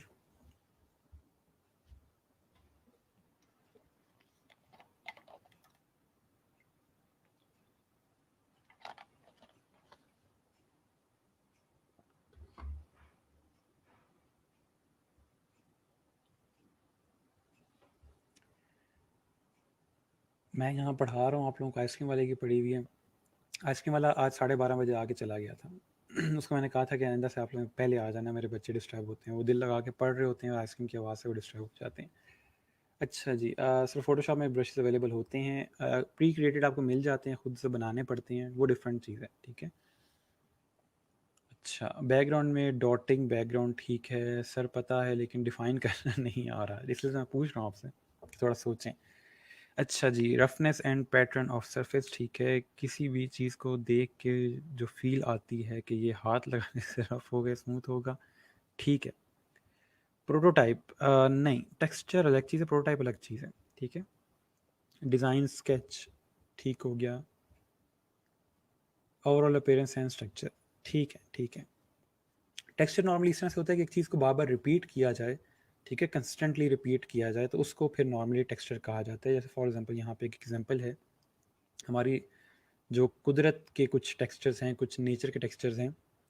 लीफ में फॉर एग्जांपल देखें तो एक ही जो लाइन है, ये देखें लाइट से कुछ लाइंस हैं, ये बार बार रिपीट हो रही हैं, उसी स्ट्रोक के अंदर, उसी थिकनेस के अंदर बार बार रिपीट हो रही हैं, लेकिन कोई भी लाइन सेम नहीं है, रैंडम लाइंस हैं, लेकिन उनकी थिकनेस सेम है, कलर सेम है, जिसकी वजह से पूरा टेक्सचर क्रिएट हो रहा है, ठीक है।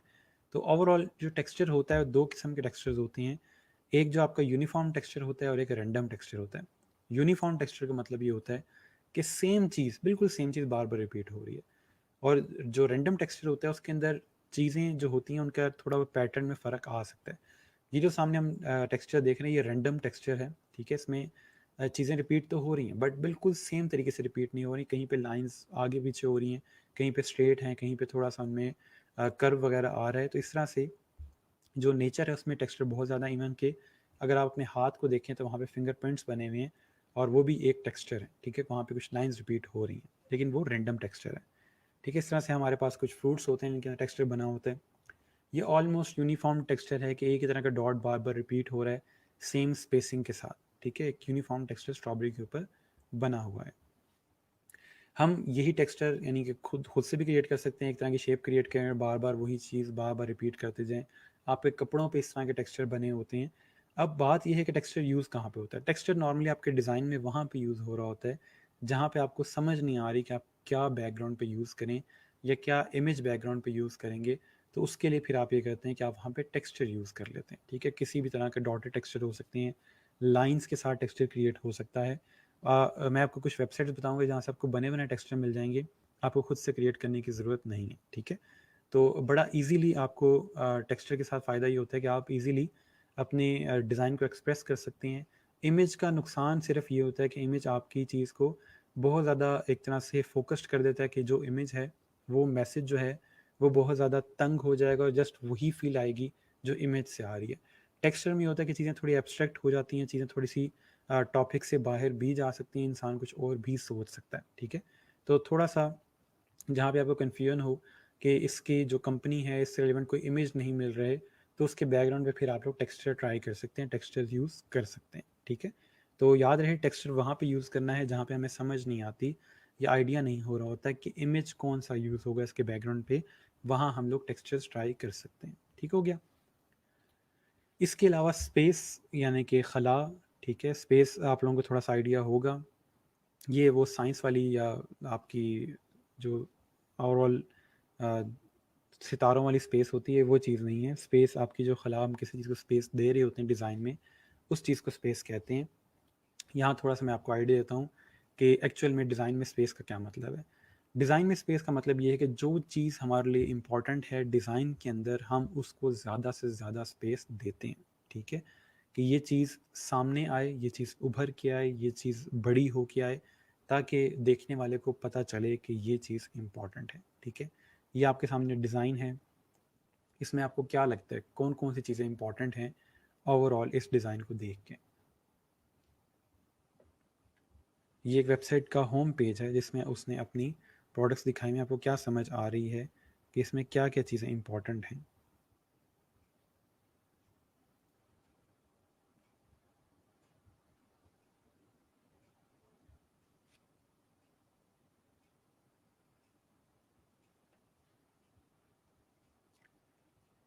ठीक हो गया, गैप है, बॉटल इंपॉर्टेंट है, ठीक है, इनकी जो प्रोडक्ट है वो इनके लिए इंपॉर्टेंट है।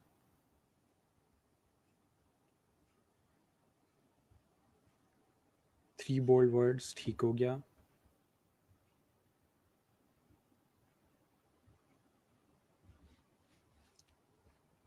लोगो बॉटल टाइप, ठीक हो गया।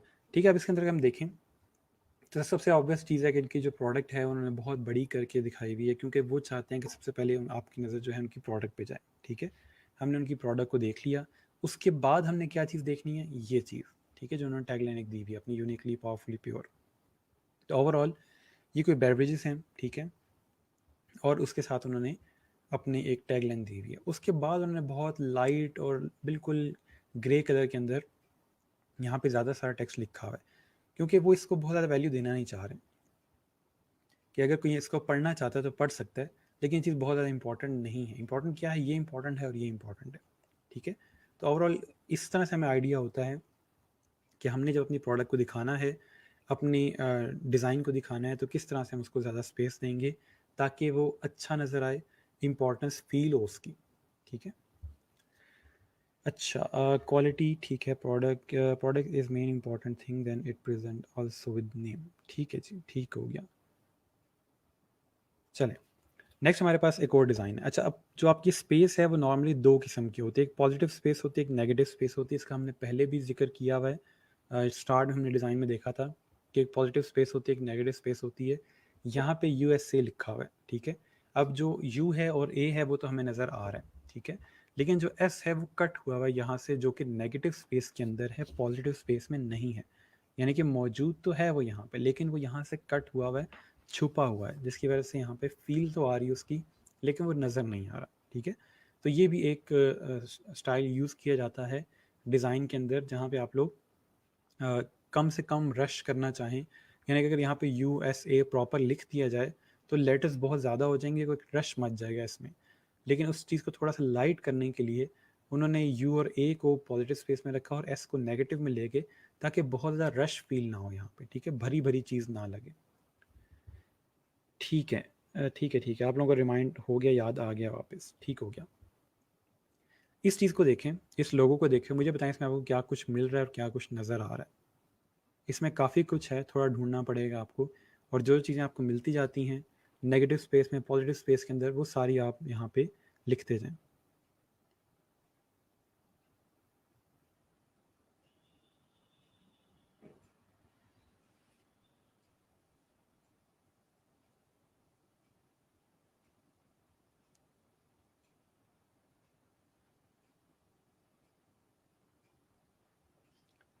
ओके जी, लाइन है, मंकी है, ट्री है, ठीक है, बर्ड्स हैं, और क्या मिल रहा है इसमें।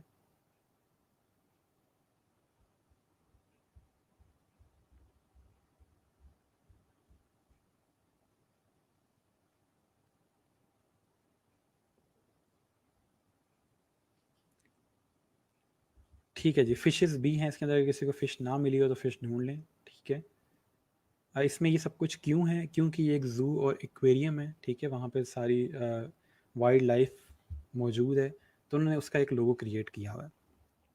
अब अगर यही चीज़ कोई पाकिस्तानी ज़ू क्रिएट करता है तो उन्होंने किस तरह क्रिएट करना, उन्होंने सारे रीछ वगैरह, शेर वगैरह सब कुछ वहाँ पे दिखा देना। लेकिन इन्होंने क्या किया कि इन्होंने चीज़ों को थोड़ा सा रश कम हो ताकि उसमें चीज़ों को नेगेटिव स्पेस के अंदर रख दिया, ठीक है, कि चीज़ मौजूद तो हो लेकिन ओवरऑल वो इतनी स्पेस ना ले रही हो। अब ये आपको यहाँ पे लाइन नज़र तो आ रहा है, लेकिन ये बिल्कुल यहाँ पे 2-3 ग्राफिक्स बने हैं जिसके थ्रू उसने कंप्लीट यहाँ पे लाइन क्रिएट कर दिया। तो ये एक मेथड है जिसके थ्रू आप ओवरऑल अपना जो स्पेस है उसको नेगेटिव के अंदर ले जाते हैं, ताकि वो देखने में तो नज़र आए बट वो बहुत ज़्यादा जगह ना ले रही हो, बहुत ज़्यादा रश ना कर रही हो। ठीक है, अगर ये कलर्ड लाइन होता यहाँ पे और ये कलर्ड गोरिल्ला होता तो ये फिर ओवरऑल ट्री भी क्रिएट ना होता, और सेकेंडली ये बहुत ज़्यादा रश्ड ग्राफिक हो जाता है, इसमें बहुत ज़्यादा चीज़ें होती तो ओवरऑल इतना अच्छा ना लगता ये। ठीक है, तो इसलिए हम लोग कोशिश करते हैं कि चीज़ों को नेगेटिव स्पेस के अंदर ले जाएं। अब ये क्रिएट कैसे हुआ होगा, एक थोड़ा सा जस्ट आइडिया देने के लिए कि यहाँ पे उसने एक्चुअल लाइन को रख के उसको ट्रेस किया और पाथ फाइंडर से उसको कट कर लिया। ठीक है, माइनस फ्रंट किया जिसकी वजह से ये ओवरऑल लाइन यहाँ से कट हो गया। सेम फॉर द फिश कि फ़िश क्रिएट करके यहाँ पे रखी और माइनस किया उसको, सिंपल माइनस फ्रंट किया पाथ फाइंडर से, और इसके अंदर से नेगेटिव स्पेस क्रिएट हो जाती है। बाकी आपको थोड़ी बहुत स्केचिंग करनी पड़ती है ताकि एक जो एजेस वगैरह हैं वो प्रॉपर क्रिएट हो जाएं। ठीक है sir, what does negative space means, मैंने काफ़ी दफ़ा आप लोगों को बताया है कि नेगेटिव स्पेस का मतलब ये है कि ओवरऑल चीज़ वहाँ मौजूद है लेकिन वो नज़र नहीं आती। यानी कि फॉर एग्जांपल अगर हम इसको देखें, इस वाले को, ये ज़्यादा इजी डेफिनेशन है। यहाँ पे एस मौजूद है, ठीक है, लेकिन वो अपने अंदर कलर नहीं रखता। ठीक है, वो माइनस हुआ हुआ यहाँ से, ठीक है, इस जगह से, इसलिए उसको नेगेटिव कहा जाता है। पॉजिटिव स्पेस का मतलब ये कि वो कलर रखते हैं, ठीक है, उसके अंदर कलर मौजूद है जिसकी वजह से वो यहाँ सामने उभर के नज़र आ रहा है। जो नेगेटिव में होती है चीज़, वो सिंपल यहाँ से कट डाउन हुई होती है जिसकी वजह से पहली नज़र में शायद वो नज़र ना भी आए। ठीक है, पहली नज़र में आप उसको पिक ही नहीं कर पाते, लेकिन थोड़ा सा आप डिटेल में देखते हो तो एक एक्साइटमेंट का आपके अंदर एक इमोशन आता है कि अच्छा ये तो ऐसे लिखा हुआ है। तो वो जो अच्छा है वो एक चीज़ लाने के लिए इस तरह की चीज़ें क्रिएट की जाती हैं। ठीक है, बहुत ऑब्वियस नहीं रखा जाता इनको। लोगो नॉर्मली होता है कि थोड़ा सा उसमें एक हिडन फील होती है, ताकि जब वो आप एक इमोशन आपका इवोक होता है कोई डिज़ाइन देख के, तो वो आपके माइंड में एक इमोशन के साथ बर्न होकर चीज़ आती है और फिर वो चीज़ हमेशा आपको याद रहती है। ठीक है, कोशिश ये की जाती है डिज़ाइन के अंदर कि कोई ना कोई एक्साइटमेंट, कोई ना कोई ह्यूमर, किसी किस्म की फीलिंग आपके साथ अटैच कर दी जाए ताकि वो चीज़ आपको याद रहे। ठीक है, इसलिए हम ओवरऑल इस तरह के डिज़ाइंस हिडन मीनिंग्स के साथ क्रिएट कर रहे होते हैं। लेकिन हिडन मीनिंग इतना हिडन भी ना हो कि आपको हर डिज़ाइन के साथ बैठ के बताना पड़े कि इसमें मैंने ये चीज़ छुपाई भी, अगले वाले को मिले ही ना। ठीक है, इस तरह से छुपानी है कि पहली नज़र में माइट भी नज़र ना आए, लेकिन अगर थोड़ा सा गौर किया जाए तो वो नज़र आ जाए। ठीक है, ओके, ये एक और ग्राफिक है, इसके अंदर 3 चीज़ें हैं। मुझे बताएं इसमें कौन कौन सी 3 चीज़ें आपको नज़र आ रही हैं। नेगेटिव स्पेस को अप्लाई कैसे करते हैं, मैंने आपको बताया कि हम लोग पाथ फाइंडर के थ्रू नेगेटिव स्पेस को अप्लाई कर रहे होते हैं। वीडियो को दोबारा देखिएगा, इसमें मैंने थोड़ा डिटेल में आपको बताया है कि नेगेटिव स्पेस जो है वो अप्लाई कैसे होगी।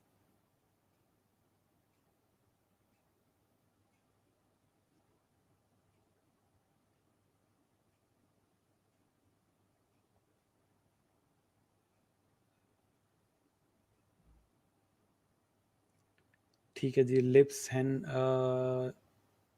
ठीक हो गया।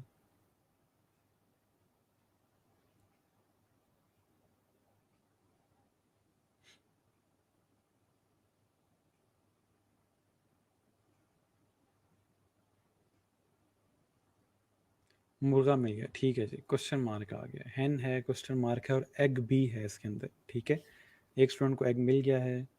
ये लिप्स नहीं है, ये सिंपल हैन को उसने ज़्यादा डिटेल देने के लिए इस तरह से कलर किया। ठीक है,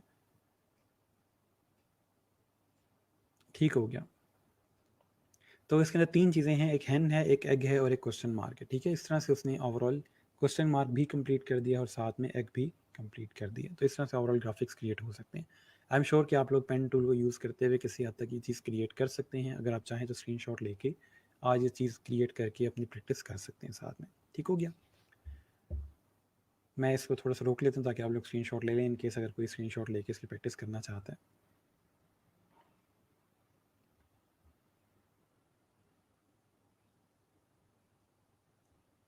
ठीक हो गया, ठीक हो गया। अच्छा, नेक्स्ट हमारे पास एप्पल की वेबसाइट है। इसके अंदर अगर हम देखें तो इसमें भी उन्होंने स्पेस को यूज़ किया हुआ है, सेम वही मेथड यूज़ करके कि हमारी जो प्रोडक्ट है वो बड़ी करके दिखाई हुई है। ठीक है, इसके अलावा जो यहाँ पे उनका टेक्स्ट है उसको बिल्कुल छोटा सा किया हुआ है, यानी कि इतना ज़्यादा बड़ा नहीं है, लेकिन नॉर्मल लाइट फॉन्ट के अंदर उन्होंने दिखाया हुआ है। उसके बाद जो बॉटम पे उनके यहाँ पे सिंपल टेक्स्ट है, जो टैगलाइन है उनकी या डिस्क्रिप्शन है वो यहाँ पे शो की हुई है। तो ओवरऑल इस तरह से वो एक चीज़ लेके चल रहे हैं। कोशिश यही है उनकी कि जो मेन फोकस है वो हमारी प्रोडक्ट के ऊपर हो। ओके, ठीक हो गया, ठीक हो गया। अच्छा, नेक्स्ट हमारे पास गूगल है, दुनिया की सबसे बड़ी कंपनी है, लेकिन अगर उनकी वेबसाइट देखी जाए तो उसके ऊपर बिल्कुल क्लीन लुक एंड फील है, ठीक है। क्यों? क्योंकि उनकी मेन प्रोडक्ट ही उनका सर्च इंजन है, ठीक है। अब हमारे यहाँ क्या होता है कि हमारे यहाँ कोई बड़ी कंपनी होती है, कोई बड़ी ऑर्गेनाइजेशन होती है, वो क्या करते हैं, उनकी वेबसाइट बन जाती है और वो भर देते हैं हर चीज़ से, हमारे डायरेक्टर का मैसेज ये है, हम लोगों ने ये कर दिया, हमने वो कर दिया, ये हमारा प्रोजेक्ट है, ये हो रहा है, वो हो रहा है। कोशिश करें कि जब भी आप वेबसाइट डिज़ाइन कर रहे हो वहाँ पे एक मैसेज एक टाइम पे नज़र आए, ठीक है। अगर आप गूगल को देखें, ये बड़ी अच्छी एग्जांपल है कि उन्होंने अपनी प्रोडक्ट को सबसे पहले सामने किया हुआ है। हमारी जो गवर्नमेंट की वेबसाइट है, जैसे FBR है, या आपकी FBSC की वेबसाइट है, या आपकी जो बोर्ड्स, जो डिफरेंट एजुकेशन बोर्ड्स हैं, उनकी अगर वेबसाइट्स देखें आप लोग, तो वो भरी हुई हैं चीज़ों से, ठीक है। और वहाँ पे आ जाके आप भूल जाते हैं कि अब यहाँ पे करने क्या आए थे। तो इसलिए थोड़ी सी कोशिश करेंगे हम लोग जब एज अ डिज़ाइनर, क्योंकि हम डिज़ाइनर्स हैं और हमारा ही ये काम है कि हम चीज़ों को बेहतर डिज़ाइन करें। हम लोग इवन के मेरे कुछ स्टूडेंट्स ने उन वेबसाइट्स को रीडिज़ाइन करके उनको प्रपोजल भी सेंड किए हैं कि हम आपकी जो नादर की वेबसाइट है उसको इस तरह से बेहतर कर सकते हैं, या जो फेडरल बोर्ड की वेबसाइट है उसको इस तरह से बेहतर कर सकते हैं। तो ओवरऑल इस तरह के अटैम्प्ट्स बच्चों ने किए हैं। उसका फ़ायदा सिर्फ ये होता है कि आपको एक मुश्किल प्रोजेक्ट मिलता है जिसको आप अच्छे से डिज़ाइन कर सकते हैं, ठीक है। यस, NTS की वेबसाइट भी इसके अलावा एक एग्जांपल है कि जो बहुत बुरी डिज़ाइन हुई हुई है, ठीक है। उसकी वजह ये होती है कि उनके माइंड में जो यूज़र होता है वो उसके लिए डिज़ाइन नहीं कर रहे होते। वो अपने डायरेक्टर्स को खुश करने के लिए, अपने मैनेजर्स को खुश करने के लिए चीज़ें क्रिएट कर रहे होते हैं कि सर जी आपने जो लास्ट मैसेज दिया था वो हमने अपनी वेबसाइट पे मेन पे चला दिया है, ताकि सबको पता चल जाए डायरेक्टर साहब ने क्या किया, और कोई पढ़ता नहीं है वो, ठीक है। तो इसलिए कुछ चीज़ें हैं जो ओवरऑल हमें देखनी है, ठीक है। अच्छा सर, ये तो सर्च इंजन है ना, नॉट वेबसाइट। मेन बताने का मकसद ये है कि उन्होंने अपने प्रोडक्ट को सामने रखा हुआ है, ठीक है। आपकी कोई भी प्रोडक्ट है, आप कोशिश करें वो चीज़ सामने रखें, बजाय इसके कि आपके जो CEO हैं उन्होंने क्या कहा है और आपके जो डायरेक्टर साहब हैं उनका क्या मैसेज है, वो चीज़ें सामने रखने की ज़रूरत नहीं है, ठीक है। अच्छा, याहू भी सर्च इंजन है, लेकिन उनकी वेबसाइट पे 10 चीज़ें और भी होती हैं। जी बिल्कुल ऐसा ही है, ठीक है। आप याहू की अगर वेबसाइट देख लें तो वो भरी पड़ी है, आपको नहीं समझ आती कि एक्चुअल में वेबसाइट किस चीज़ की है, ठीक है। तो ये ओवरऑल कंपेरिजन है मल्टीपल चीज़ों का। ओके, इसके अलावा साइज़ की बात है, साइज़ और स्पेस जो है वो ऑलमोस्ट दोनों सेम चीज़ों में काउंट होता है, ठीक है। जो साइज़ आप कह लें, अगर किसी का साइज़ बड़ा करेंगे ऑब्वियसली उसका जो स्पेस है वो भी वो स्पेस ज़्यादा ले रहा होगा साथ में। तो साइज़ और स्पेस ऑलमोस्ट सेम चीज़ में काउंट होता है, ठीक है। इसमें अगर हम टेक्स्ट देखें तो ये बिल्कुल वेबसाइट ओपन होती है, आपको ग्रीट कर रही है हेलो लिख के, और उसके बाद उनका जो बाकी ओरल टेक्स्ट है वो उसके नीचे आ रहा है, ठीक है। तो इसमें उन्होंने साइज़ हेलो का बड़ा किया हुआ है ताकि आपको एक ईजी सी फील आए, ठीक है। नेक्स्ट यहाँ पे उनके एक सिग्नेचर जो है उनका लोगो है, और उसके अलावा उन्होंने राइट साइड पे एक इमेज दिया हुआ है और बटन क्रिएट किया हुआ है। इसमें अगर देखें तो आपको कुछ साइज़ का ऑप्शन मिल रहा है। तो एक जो मेन चीज़ समझने वाली है कि जब भी हम किसी चीज़ का साइज़ इंक्रीज़ करेंगे तो इसका मतलब ये है हम उसकी वैल्यू ज़्यादा कर रहे हैं, हम उसको स्पेस ज़्यादा दे रहे हैं, हम उसको इम्पोर्टेंस ज़्यादा दे रहे हैं, ठीक है। तो समझने का जो मकसद है वो यही है कि हमने चीज़ों की जो स्पेसिंग वगैरह या साइज़ वगैरह है वो इसी तरह रखना है जिस तरह हम उनकी इंपॉर्टेंस दे रहे हैं। और ये जो इंपॉर्टेंस है ये हम लोगों ने खुद से डिफ़ाइन करनी है जब हम लोग क्लाइंट का कंटेंट पढ़ेंगे, ठीक है। ये चीज़ें आगे चल के याद रखनी है कि जब हम क्लाइंट का कंटेंट लेंगे, उसका टेक्स्ट वगैरह, उसका डिज़ाइन वगैरह लेंगे, फॉर रीडिज़ाइनिंग हमने खुद से डिफ़ाइन करना है। कोशिश करनी है कि हमें पता हो कि इसमें क्या चीज़ इंपॉर्टेंट है, ठीक है। नेक्स्ट यहाँ पे मज़ीद वेबसाइट के होम पेजेस दिए हुए हैं, उससे आपको आइडिया हो जाएगा, ठीक है। तो ये ओवरऑल आपके एलिमेंट्स थे कि हम लोग एलिमेंट डिज़ाइन कैसे क्रिएट कर रहे होते हैं, या एलिमेंट डिज़ाइन यूज़ कहाँ पे कर रहे होते हैं। अब इसको किस मिकदार में यूज़ करना है ये हम लोग प्रिंसिपल ऑफ डिज़ाइन के अंदर पढ़ेंगे, जब हम लोग रूल्स को समझेंगे कि हमने किस तरह से यूटिलाइज़ करना है इनको, कौन सी चीज़ किसके साथ आती है, या इनकी अलाइनमेंट वगैरह किस तरह होती है। तो उसमें आपको मज़ीद चीज़ क्लियर हो जाएगी, ठीक है। तो ये हमारे पास 7 एलिमेंट ऑफ डिज़ाइन है। इसमें कोई चीज़ समझ ना आई हो तो पूछ लें, कोई चीज़ रिपीट करनी हो तो बता दें। बाकी आप चाहें तो उसके बारे में मज़ीद सर्च भी कर सकते हैं ताकि आपको और ज़्यादा सैम्पल्स मिलें और आप और ज़्यादा बेहतर इसको यूटिलाइज़ कर सकें। अच्छा, यहाँ पे एक सैम्पल दिया हुआ, मुझे बताएं इसके अंदर आपको कौन कौन से एलिमेंट्स ऑफ डिज़ाइन नज़र आते हैं इस डिज़ाइन के अंदर, ठीक है। ये पोस्टर कैंपेन है और उसके अंदर उन्होंने एक ही लेआउट यूज़ किया डिफरेंट कलर्स के साथ, डिफरेंट इमेजेस के साथ। आपको इन तमाम डिज़ाइंस के अंदर क्या एलिमेंट ऑफ डिज़ाइन नज़र आ रहे हैं, कौन कौन से एलिमेंट्स ऑफ डिज़ाइन नज़र आ रहे हैं। सर इस इमेज सारे एलिमेंट्स ऑफ डिज़ाइन आ गए हैं सेकंड लास्ट इमेज में। सर इनमें से सबसे इम्पॉर्टेंट क्या है? सबसे इम्पॉर्टेंट क्या है? सबसे इम्पॉर्टेंट आपके पास वैल्यू है मेरे नज़दीक। अगर आपको किसी चीज़ की वैल्यू देना आ गई है तो आप बहुत अच्छे डिज़ाइंस क्रिएट कर सकते हैं। वैल्यू में आपके पास कलर भी आता है, आपके पास स्पेस भी आती है, आपके पास साइज़ भी आता है। तो वो सारी चीज़ें जो हैं वो आपकी वैल्यू में ही आ जाती हैं।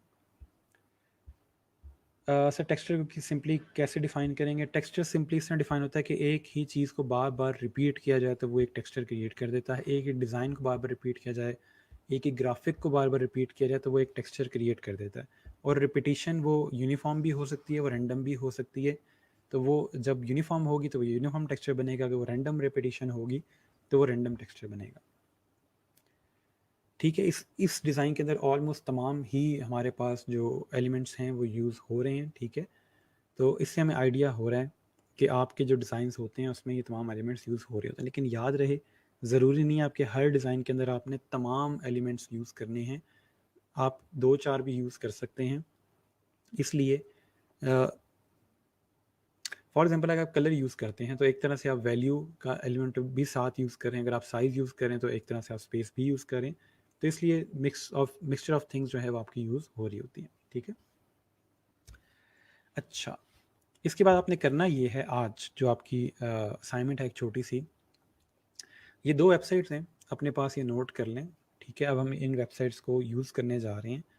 इसके अलावा भी डिफरेंट वेबसाइट हैं इंस्पायरेशन के लिए, बट ये 2 वेबसाइट जो हैं वो डिज़ाइन की इंस्पायरेशन के लिए आप यूज़ करेंगे, जिसमें आपको अच्छे अच्छे डिज़ाइन मिलेंगे, मॉडर्न डिज़ाइन मिलेंगे, जो आजकल का ट्रेंड है उसके लिहाज से आपको डिज़ाइंस मिलेंगे जो आप देखेंगे फॉर द इंस्पायरेशन। ठीक है, तो इन वेबसाइट्स को मैं आपको दिखा देता हूँ कि ये वेबसाइट्स हैं क्या। पहली जो वेबसाइट है ये डिज़ाइन इंस्पायरेशन के नाम से, इस पर तमाम डिज़ाइन की इंस्पायरेशंस वगैरह मिली हैं। ठीक है, इसके अंदर लोगों ने अपने डिज़ाइंस अपलोड किए हैं। वो ग्राफिक्स भी हो सकते हैं, वो पोस्टर भी हो सकते हैं, वो कोई फॉर एग्जांपल आपकी पैकेजिंग भी हो सकती है। तो डिफरेंट किस्म के यहाँ पे डिज़ाइंस मौजूद हैं। अगर हम यहाँ पे सर्च करें, फॉर एग्जांपल मैं इसके अंदर वेबसाइट डिज़ाइन सर्च करता हूँ, तो इसके अंदर जितने भी लोगों की वेबसाइट्स लोगों ने डिज़ाइन की होंगी वो सारी आपको यहाँ पे मिलेंगी। ठीक है, उन्होंने अपनी मल्टीपल वेबसाइट यहाँ पे क्रिएट की हुई हैं, उनकी वेबसाइट के आपको डिज़ाइंस यहाँ मिल जाएंगे। हमें अब यहाँ से देखने को ये मिलता है कि हम लोग इंस्पायरेशन लेते हैं। जैसे फॉर एग्जांपल मैं इसको देखता हूँ, ठीक है, इस डिज़ाइन को ओपन करते हैं और अगर इसको देखें हम, तो इसमें हमें देखने को ये मिल रहा है कि ये किस कलर के साथ कौन सा कलर अच्छा लग रहा है। ठीक है, फॉर सेम इसके अंदर अगर देखें, ये डिज़ाइन अगर ओपन हो जाए हमारे पास, ठीक है, ये एक कंप्लीट उनकी वेबसाइट है। इसके अंदर अगर हमें देखें तो उन्होंने डिफरेंट कलर्स को यूज़ किया हुआ है, ब्लैक है और येलो का कुछ कम्बिनेशन है। इससे फ़ायदा हमें ये हो रहा है कि हमें आइडिया हो रहा है कौन सा कलर किसके साथ अच्छा लगेगा और कौन से किस्म का फ़ॉन्ट अच्छा लगेगा। आगे चल के हम जब टेक्स्ट पढ़ेंगे तो वहाँ मज़ीद आइडिया हो जाएगा कि ये कौन सा फ़ॉन्ट है और ये किस फ़ॉन्ट के साथ अच्छा लग रहा है। अगर हम लोगों ने अपने बुलेट्स देने हैं तो बुलेट्स के लिए ये स्टाइल यूज़ किया जा सकता है। ठीक है, ये देखें उन्होंने इमेज को किस तरह से ये ऐड किया हुआ है। अगर मैं आपसे कहूँ कि आप लोगों ने इलस्ट्रेटर में जस्ट ये चीज़ क्रिएट करनी है, आप में से कितने बच्चे हैं जो इलस्ट्रेटर में बस सिर्फ ये चीज़ क्रिएट नहीं कर सकते? कोई ऐसा स्टूडेंट हो जो ये चीज़ क्रिएट नहीं कर सकता? इमेज अगर आपको इस तरह का मिल जाए, क्या आप ये चीज़ बना सकते हैं?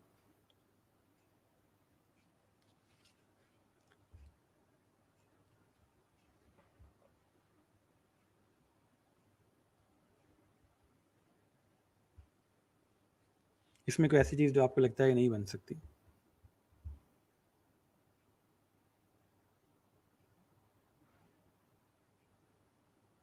ठीक है, बन जाएगा। इसके अलावा कोई, किसी को कोई क्वेश्चन हो, कोई चीज़ समझ ना आए कि ये डिज़ाइन कैसे बनेगा? ठीक है, अच्छी बात यह है कि आप सब बना सकते हैं ये चीज़।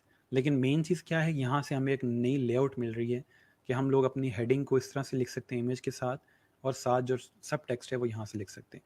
तो इस तरह इंस्पायरेशन आती है, इस तरह आइडियाज़ आते हैं जब आप डिफरेंट डिज़ाइंस को देखते हैं। ठीक है, तो लेआउट्स को देखें, डिफरेंट डिज़ाइंस को देखें, डिफरेंट स्टाइल्स को देखें, ताकि आपको आइडिया हो कि कौन सा ट्रेंड चल रहा है और हम किस तरह से ओवरऑल डिज़ाइन क्रिएट कर सकते हैं। तो ये जो वेबसाइट है जहाँ पे आपको मल्टीपल डिज़ाइंस मिल जाएंगे, अच्छे से अच्छा डिज़ाइन मौजूद है यहाँ पे। और बहुत डिफरेंट किस्म के लेआउट्स हैं जो कि आजकल ट्रेंड में है। ठीक है, एक और देख लेते हैं यहाँ पे।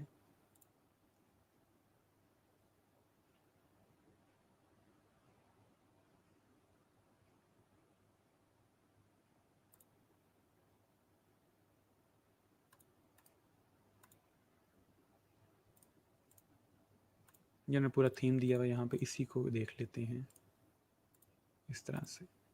ठीक है, अब अगर यहाँ पे देखें तो ये चीज़ भी आप बना सकते हैं, इसमें भी कोई ऐसा चीज़ नहीं है जो नहीं बनानी आती। Same for this one. अब ये देखिए यहाँ पे उन्होंने इमेज के ऊपर ओवरले ऐड किए हैं। ठीक है, ये जो ओवरले हम लोगों ने देखे थे, ये चीज़ें यहाँ पे उन्होंने ऐड की हैं। ठीक है, ये सेम उसी तरह से एक स्टाइल यूज़ किया। अब आपको यहाँ से आइडिया हो रहा है कि अच्छा मैंने अगर आइकन यूज़ करने तो आइकन बिल्कुल लेफ्ट साइड पे आएंगे हेडिंग के ऊपर, और दोनों में स्पेस सेम आएगा। ठीक है, इस तरह से हमें इंस्पायरेशन मिलती है कि हेडिंग को बोल्ड करना है, टॉप पे आइकन इस तरह से देना है, और इस तरह से हम लोगों को, ये देखें यहाँ पे इसने ओवरले दी हुई है, इस इमेज के ऊपर ओवरले ऐड किया हुआ। तो ये मल्टीपल लेआउट्स बनी पड़ी हुई हैं, आप यहाँ से इंस्पायरेशन ले सकते हैं। ठीक है, तो अपनी एक आदत बनाएं कि रोज़ यहाँ पे डिफरेंट डिज़ाइंस को देखें, थोड़ा सा सीखें इनसे कि कहाँ पे क्या चीज़ अच्छी लगती है। ये मज़ीद लेआउट्स यहाँ पे दी हुई हैं। ठीक है, ये देखें इस तरह से कि जिस पॉइंट की बात हो रही है वो पॉइंट इस तरह से उन्होंने उसको कलर डिफरेंट दिया, उसकी वैल्यू ज़्यादा करने के लिए इसके कलर डिफरेंट किए हुए, लाइट कलर दिए हुए। तो ये चीज़ हमें सीखने को मिलती है यहाँ से। ठीक है, और इसी तरह से इंस्पायरेशन आपके लाइफ में ऐड होती जाएगी आप जब डेली बेस के ऊपर डिफरेंट लेआउट्स को देखोगे। यहाँ मज़ीद लेआउट्स दी हुई हैं उन्होंने इसी तरह से। ठीक है, तो कोशिश ये करनी है आप लोगों ने कि इन वेबसाइट्स को देखें। ये डिज़ाइन इंस्पायरेशन थी जो आज हमें अभी हम देख रहे थे। इसके बाद आ जाते हैं बिहेंस के ऊपर, जो मैंने आपको डिफरेंट वेबसाइट बताई है। ये जी बिहेंस है, इसको ओपन करेंगे, यहाँ पर डिफरेंट किस्म के डिज़ाइन मौजूद हैं, डिफरेंट लोगों का काम है, फ़ोटोग्राफी है, इसके अलावा वीडियो का है, पैकेजिंग का काम है, लोगो डिज़ाइन, पोस्टर डिज़ाइन, यानी कि डिज़ाइन की जो पूरी एक पोर्टफोलियो की वेबसाइट है वो ये बिहेंस है। और इसको हम बहुत ज़्यादा यूज़ करेंगे कमिंग अपने कोर्स के अंदर, इसीलिए आपने आज इसको यूज़ करना स्टार्ट करना है। सिंपल इसको ओपन करें, हमने जो डिज़ाइन के ओवरऑल चीज़ें पढ़ी हैं उन तमाम चीज़ों को यहाँ सर्च करना शुरू करें। फॉर एग्जांपल अगर मैं यहाँ पे लोगो सर्च करता हूँ, ठीक है, तो यहाँ पे मल्टीपल मुझे प्रोजेक्ट्स मिल जाएंगे जहाँ पे लोगोज प्रेजेंट हुए हुए हैं, डिज़ाइन हुए हुए हैं, क्रिएट हुए हुए हैं। ठीक है, तो इसके अलावा लोगों ने अपनी कलेक्शन भी बताई हुई है कि मैंने डिफरेंट जो लोगोज क्रिएट किए थे उन्होंने यहाँ पे कंप्लीट अपनी कलेक्शन दिखाई हुई है। ठीक है, डिफरेंट क्लाइंट्स की। ठीक है, तो जो उन्होंने लोगोज क्रिएट किए थे वो सारे लोगोज यहाँ पे हैं। इसके अलावा एक एक जो डिज़ाइन है उसको प्रेजेंट किया हुआ है। ठीक है, ये उनकी कंपनी थी जिसको उन्होंने ओवरऑल प्रेजेंट किया, कलर कौन कौन से यूज़ किए हैं। ठीक है, डिज़ाइन कहाँ से माइंड में आया उनके। ठीक है, ये उसके बैक जो स्केचिंग वगैरह हुई है वो चीज़ है। ठीक है, यूजेज आ रहा है उसका, एनिमेशंस हैं। ठीक है, तो ये ओवरऑल एक आपका मेथड है जिसमें आप प्रेजेंट करें। तो ये सारा कुछ हम पढ़ेंगे आगे चल के कि प्रोजेक्ट को प्रेजेंट करना कैसे है। प्रोजेक्ट बनाना सिर्फ बात नहीं होती, उसको प्रेजेंट कैसे करते हैं वो भी एक चीज़ है। ठीक है, तो जो इन बच्चों का क्वेश्चन था कि हमें इंस्पायरेशन कहाँ से आएगी, उन्होंने अभी पहला काम ये करना है कि उन्होंने ये वाली सारी वेबसाइट्स देखना स्टार्ट करनी है, यूज़ करना स्टार्ट करनी है, ताकि उनको नए नए कलर्स का पता चले, नए लेआउट्स का पता चले कि किस तरह से हम लोगों ने लेआउट्स क्रिएट करने हैं। ओवरले जो हमने पढ़ा है वो कहाँ कहाँ यूज़ हो सकता है, हेडिंग को कितना बड़ा किया जा सकता है, बॉडी टेक्स्ट कितना आएगा। ठीक है, उसके अलावा मेरा भी यहाँ पे पोर्टफोलियो मौजूद है, अगर आप में से कोई देखना चाहे। सिंपल वही जो यूज़र नेम मेरा इंस्टाग्राम का था वही यूज़र नेम यहाँ पे है। ठीक है, और इसमें आप लोगों को मेरे कुछ डिज़ाइन मिल जाएंगे। सारे डिज़ाइन यहाँ मौजूद नहीं है लेकिन किसी हद तक कुछ डिज़ाइन यहाँ पे मौजूद हैं। ठीक है, और डिफरेंट कंपनीज का जो काम किया हुआ है वो यहाँ पे मैंने अपलोड किया हुआ है, वो भी आप देख लीजिएगा। उसमें कोई क्वेश्चन हो तो बता दीजिएगा।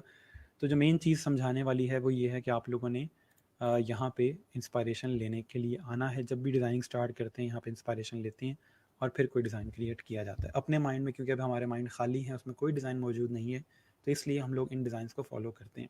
इसके अलावा फेसबुक पे, इंस्टाग्राम के ऊपर जितने भी डिज़ाइन के पेजेस हैं उनको फॉलो करें, ताकि डेली आप उस तरह का कंटेंट कंज्यूम करें, ताकि आपके पास आपके माइंड में कुछ डिज़ाइंस मौजूद हों और फिर आप अच्छी डिज़ाइनिंग क्रिएट कर सकें। ठीक है, आगे चल के बार बार हम इन वेबसाइट्स के ऊपर आएंगे और यहाँ से इंस्पायरेशन लेंगे। फ़िलहाल आपको इन वेबसाइट्स का बताना ज़रूरी था, ठीक है जी। कोई क्वेश्चन हो यहाँ तक, कोई चीज़ ऐड करनी हो तो बता दें, फिर हम लोग वापस अपने इलस्ट्रेटर पे आते हैं और जो चीज़ हमारी रिमेनिंग थी उसको देख लेते हैं। मैं यहाँ से आप लोगों का जो एक लेक्चर था वो दिखा दूँ।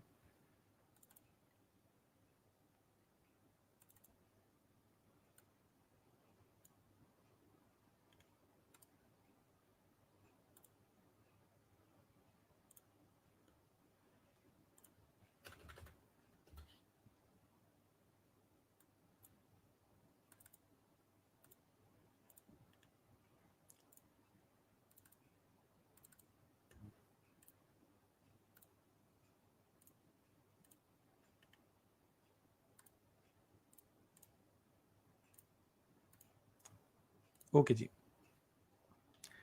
हम लोगों ने ये ओवरऑल काम स्टार्ट किया था यहाँ पे। अच्छा, मैं आप लोगों के कमेंट्स देख लूँ साथ साथ। सर हम यूआई डिज़ाइन करना कब सीखेंगे? यूआई डिज़ाइन नॉर्मली हम लोग लास्ट मंथ में सीखते हैं, क्योंकि वो मुश्किल चीज़ है, उसके लिए आपको सारा कुछ आना चाहिए, ठीक है, तभी आप यूआई क्रिएट कर सकते हो। सर लेक्चर 8 अगेन अपलोड कर दें, सर हारून से बात करें, वो करेंगे। वेबसाइट में नेम जो है मैंने आपके लेक्चर में बता दिए हैं। लेक्चर मिस ना किया करें, इधर उधर ना जाया करें, जो लेक्चर हो रहा होता है उसको सुना करें, देखा करें, ताकि आपको पता हो कि लेक्चर में क्या हो रहा है। ये दोनों वेबसाइट जो हमने देखी, इन दोनों के नाम मैंने लेक्चर के एंड में दिखाए हैं, आप वीडियो दोबारा देख लीजिएगा, वहाँ से आपको आइडिया हो जाएगा। और कुछ बच्चों ने यहाँ कमेंट भी कर दिए। ओके, सर वेब दोबारा बता दें तीनों? नहीं, नहीं बताऊंगा। आप लोग लेक्चर मिस करते हैं इसलिए मैं नहीं बता रहा, क्योंकि ये चीज़ें मैंने सामने बताई हुई हैं। अच्छा जी, थर्ड वेबसाइट कौन सी है? थर्ड वेबसाइट मैंने नहीं बताई, दो ही वेबसाइट्स बताई हैं, उन्हीं दोनों को आपने यूज़ करना है, ठीक है। सर कल मेरे पास विंडो में जाके ग्रेडियंट का ऑप्शन नहीं आ रहा था, मेरे पास 2019 वर्जन है, बट मैंने शॉर्टकट की से यूज़ असाइनमेंट कंप्लीट कर ली। सर ग्रेडियंट का ऑप्शन कैसे शो होगा? आपके पास यहाँ पे विंडोज़ में टॉप पे वैसे आता है ग्रेडियंट का ऑप्शन, आप कंट्रोल F9 प्रेस करके भी ला सकते हैं, वरना यहाँ पे आना चाहिए, ठीक है। नहीं आ रहा तो यहाँ पे साइड पे भी ऑप्शन आ रहा होता है और यहाँ पे भी ऑप्शन मौजूद है। ओके जी, ठीक हो गया। हम लोगों ने कल इसमें सिंपल आपका पेन टूल देखा था, ठीक है। पेन टूल से हमने ट्रेसिंग वगैरह की थी। कुछ बच्चों का इशू ये आ रहा है कि उनको ये ट्रेस करना नहीं आ रहा या कर्व बनाना बल्कि नहीं आ रहा। उसको हम देख लेते हैं जल्दी से कि कर्व कैसे क्रिएट करते हैं। आप लोग जब क्लिक कर रहे होते हैं, उन क्लिकिंग में फ़र्क आ रहा होता है, जिसकी वजह से आप लोगों के जो कर्व्स हैं वो क्रिएट नहीं हो रहे थे। सिंपल यहाँ से पेन टूल लेते हैं, हमारा स्ट्रोक ज़्यादा करते हैं ताकि नज़र आए। मैं आपको थोड़ा सा ईजी बता देता हूँ कि हम लोगों ने कर्व क्रिएट कैसे करना है। सिंपल यहाँ पे क्लिक करके छोड़ दिया, ठीक है। आप लोग क्लिक करके रखते हैं, जिसकी वजह से कर्व नहीं क्रिएट होता। हम लोग यूं पता नहीं क्या कर रहे होते हैं, मैंने अक्सर बच्चों को देखा ये करते हुए, इसलिए बता रहा हूँ कि आप इस तरह की मिस्टेक कर सकते हैं, जिसकी वजह से आपका जो पेन टूल है वो माइट भी काम ना करे, ठीक है। हमारा जो है इलस्ट्रेटर ही बंद हो गया, ठीक है, क्योंकि हमने उसको बहुत ही ज़्यादा डरा दिया था। इसको दोबारा ओपन कर लेते हैं, नो इशू,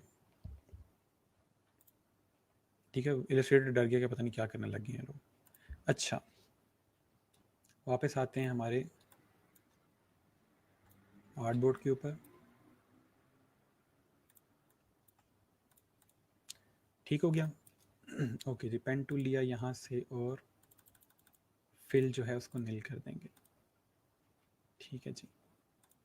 और सिंपल जब आप लोगों ने क्रिएट करना है कर्व, तो यहाँ पे नेक्स्ट जहाँ पे क्रिएट करना है कर्व को, आप क्रिएट करना चाह रहे हो, वहाँ पे क्लिक करके आपने ड्रैग करना है इस तरह से, ठीक है। तो यूँ आपका कर्व क्रिएट हो रहा होगा। जिस तरफ आप ड्रैग करेंगे उसके ऑपोजिट साइड पे आपका कर्व क्रिएट होगा। जो इशू आता है वो यही आता है कि आप स्टार्ट में ही इस तरह से कर्व क्रिएट करना शुरू कर देते हैं, जिसकी वजह से आपका कर्व क्रिएट नहीं होता, ठीक है। आपने क्लिक करके छोड़ देना है और नेक्स्ट जगह पे जहाँ पे आप कर्व क्रिएट करना चाह रहे हैं वहाँ क्लिक करके ड्रैग करना है, ठीक है। स्टार्ट में ही क्लिक करके नहीं ड्रैग करेंगे, क्लिक करके छोड़ देंगे, ठीक है। और उसके बाद नेक्स्ट जगह पे जाके क्लिक करके ड्रैग करेंगे जहाँ पे आप कर्व क्रिएट करना चाह रहे हैं। अच्छा, sir Illustrator free trial and होने के बाद दोबारा ओपन नहीं होता। आप सर फयाज को कांटेक्ट करें, वो आपको बता देंगे कि इसको क्रैक कैसे करना है। सर बेसिक गेम में कर्व से स्ट्रेट लाइन में कैसे मूव होते हैं, it's different than Illustrator 1। Basic game मैंने आपको बताया था कि उससे ज़्यादा एक्सपेक्टेशन नहीं रखनी, वो जस्ट आपको ओवरऑल इंट्रो देने के लिए है कि पेन टूल कैसे काम करता है, ठीक है। जो शेप आपसे नहीं क्रिएट हो रही वहाँ उसको छोड़ दें, उसके अंदर क्योंकि पॉइंट्स उन्होंने कम दिए होते हैं और उन्हीं पॉइंट्स के अंदर आपने काम करना होता है। जहाँ तक हो जाता है कर लें, बाकी प्रैक्टिस आप लोग इसी टूल के अंदर करें। सर ट्रेसिंग पेन टूल से ही करेंगे या कुछ शेप्स को ट्रेस करने के लिए दूसरे टूल्स भी यूज़ कर सकते हैं लाइक सर्कल? आप चाहें पेन टूल से कर लें, चाहे सर्कल यूज़ करके ट्रेसिंग कर लें, डेट्स फाइन, ठीक है। एक चीज़ मैं और बता देता हूँ कि हमने अभी देखा कि हम लोगों ने इस एप्पल को इस तरह से पेन टूल यूज़ करते हुए ट्रेसिंग की। क्यों पेन टूल यूज़ करके ट्रेसिंग की? ताकि कल को जब हम लोग लोगो डिज़ाइन कर रहे हों तो वहाँ पे हम लोग इजीली ट्रेसिंग कर सकें, ठीक है। लेकिन इसके अलावा भी ऑप्शंस हैं। आप अपने अगर इमेज को सिलेक्ट करते हैं तो यहाँ पे टॉप पे बटन आ रहा होता है इमेज ट्रेस करने का, ठीक है। इस पर क्लिक करेंगे तो आपका जो इमेज है वो खुद ब खुद ट्रेस हो जाएगा और आपने उसके बाद यहाँ पे एक्सपेंड पे क्लिक करना है और आपका जो इमेज है वो पूरा का पूरा ट्रेस हो जाएगा। इस पर आपने उसके बाद राइट क्लिक करके इसको अनग्रुप कर लेना है और सिंपल ये देखें आपकी चीज़ें सारी अलग अलग हो जाएंगी और आप इनमें सिंपल इस तरह से अब कलर भी कर सकते हैं, ठीक है। ये देखें तो हमने किया क्या है, हमने सिंपल यहाँ पे जो इमेज था उसको सिलेक्ट किया, इमेज ट्रेस पे क्लिक किया और उसके बाद एक्सपेंड कर लिया इसको, ठीक है। राइट क्लिक करके अनग्रुप कर दिया और अब ये सारी चीज़ें ट्रेस हो गई हैं। लेकिन नुकसान की बात यह है कि ये चीज़ हर जगह पे अप्लाई नहीं होती। अगर आपके इमेज के पिक्सल्स कम हैं तो ये इतना अच्छा ट्रेस नहीं करेगा। आप में से कुछ बच्चे पता नहीं क्या उन्होंने सोच के ये वाला फीचर यूज़ करते हुए ट्रेसिंग की है और मुझे वो कह रहे हैं कि हमने पेन टूल से बनाया है। तो ये आपके अपना मसला है, आपकी पेन टूल की प्रैक्टिस नहीं होगी अगर आप ये वाला फीचर यूज़ करके ट्रेसिंग कर रहे हैं। क्योंकि जब आप लोगो डिज़ाइन कर रहे होते हैं तो वहाँ पे लोगो पहले से बना नहीं होता जिसके ऊपर आप स्केचिंग कर रहे होते हैं। आपने खुद से स्केच बना के फिर उसकी ट्रेसिंग करनी होती है पेन टूल के थ्रू, ठीक है। अच्छा, ठीक हो गया सर। स्केच ड्रॉ करने करें खुद से तो स्मूथ कैसे करेंगे? जैसे आपने बताया वैसे। जी बिल्कुल उसी तरह स्मूथ करेंगे। आपका स्केच जो है वो ख़राब सा बना होगा, आप पेन टूल से उसकी ट्रेसिंग करेंगे और फिर स्मूथ टूल यूज़ करते हुए उसको सीधा करेंगे, ठीक है। अच्छा sir, do you use cracked software for professional work? Pakistan के अंदर आप एडोब इलस्ट्रेटर परचेज़ नहीं कर सकते, सो जो भी सॉफ्टवेयर है आपने वही यूज़ करना होता है, ठीक है। मेरे पास कुछ भी नहीं है, आपने सर फयाज से लेना है, ठीक है। सर आपके पास क्रैक सॉफ्टवेयर हैं, मेरे पास कुछ भी नहीं है, ठीक है। आपने जो भी लेना है सर फयाज से लेना है। मेरे पास जस्ट नॉलेज है, बातें हैं जो मैं यहाँ बैठ के करूँगा और आपने उसी पे गुजारा करना है, ठीक है। ठीक हो गया जी। तो इस ये हमारे पास कर्व क्रिएट करने का तरीका था। अब हमारे पास जो चीज़ रह गई है वो है शेप बिल्डर टूल और ऐड एंकर पॉइंट टूल, ठीक है। इन दोनों पॉइंट्स को, इन दोनों टूल्स को हम देख लेते हैं। ये सिंपल हमारे पास फॉर एग्जांपल एक शेप है, इसका मैं आउटलाइन कर लेता हूँ इस तरह से, ठीक है। ठीक हो गया, ये हमारे पास एक शेप है। अब इसके अंदर हम लोगों ने for example anchor point add करना है। इसके नाम से पता चल रहा है कि ऐड एंकर पॉइंट, यानी कि किसी भी शेप के अंदर अगर आप एंकर पॉइंट ऐड करना चाहते हैं तो यहाँ पे पेन टूल के नीचे हमारे पास एक ऑप्शन है ऐड एंकर पॉइंट का। इस पर क्लिक करेंगे। याद रहे एंकर पॉइंट हमेशा आपकी लाइन के ऊपर यानी कि पाथ के ऊपर ऐड होता है। हम सिंपल क्लिक करेंगे तो इस तरह से आपके पास एंकर पॉइंट ऐड हो जाएगा और अब डायरेक्ट सिलेक्शन टूल से जाके हम इसको ऐसे एक्सपेंड करेंगे, यानी कि यूज़ कर सकते हैं इस एंकर पॉइंट को। और आप चाहें तो इस तरह से इसको कर्व भी कर सकते हैं। दोबारा देखें हमने क्या किया है, ठीक है। हमारे पास एक ये शेप थी, ठीक है। इसके अंदर अगर हम देखें तो अब 4 एंकर पॉइंट्स हैं, ठीक है, हर कॉर्नर के ऊपर। लेकिन हम चाहते हैं कि इसके अंदर एक एंकर पॉइंट मज़ीद ऐड हो जाए ताकि मैं इस शेप को एक हाउस की तरह बना सकूं। तो सिंपल उसके लिए हम क्या करेंगे, हम यहाँ से राइट क्लिक करके ऐड एंकर पॉइंट पे जाएंगे और सिंपल यहाँ पे क्लिक करके और डायरेक्ट सिलेक्शन टूल से आप इस एंकर पॉइंट को यूज़ कर सकते हैं। आप जितने एंकर पॉइंट चाहें ऐड कर सकते हैं, यहाँ पे बेशक ऐड कर लें और दोबारा डायरेक्ट सिलेक्शन टूल से इस तरह से इसको यूज़ कर सकते हैं। एक और एंकर पॉइंट ऐड करना बेशक यहाँ पे कर लें। तो जिस तरह से भी आप चाहें आप एंकर पॉइंट को इस तरह से यूज़ कर सकते हैं, ठीक है। ये ऐड एंकर पॉइंट का ऑप्शन है। ये कहाँ यूज़ होता है? नॉर्मली आप पेन टूल अगर यूज़ कर रहे हैं तो वहाँ पे आपसे अगर किसी पॉइंट के ऊपर क्लिक नहीं हुआ, आप चाहते थे कि यहाँ पे भी एंकर पॉइंट होता तो मैं इसको बेहतर ट्रेस कर सकता था, तो वहाँ पे जाके आप लोग एंकर पॉइंट यहाँ से ऐड भी कर सकते हैं और डिलीट भी कर सकते हैं, ठीक है। ओके, इसके बाद हमारे पास एक टूल रह गया है जो कि शेप बिल्डर टूल है, ठीक है। इसको मैं यहाँ से लाइट कर देता हूँ। शेप बिल्डर टूल हमारे पास रह गया है, इसको हम लोग देख लेते हैं जल्दी से। मैं तो कमेंट्स देख लूँ।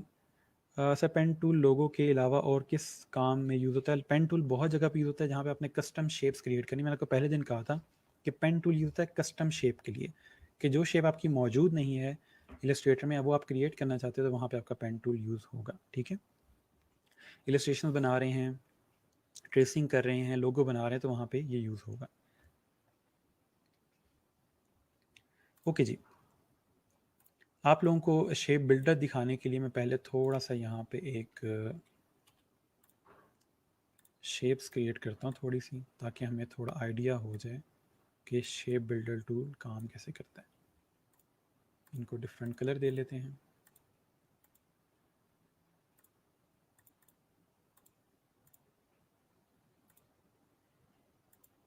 ओके, ठीक है जी, ये हमारे पास 3 शेप्स हैं।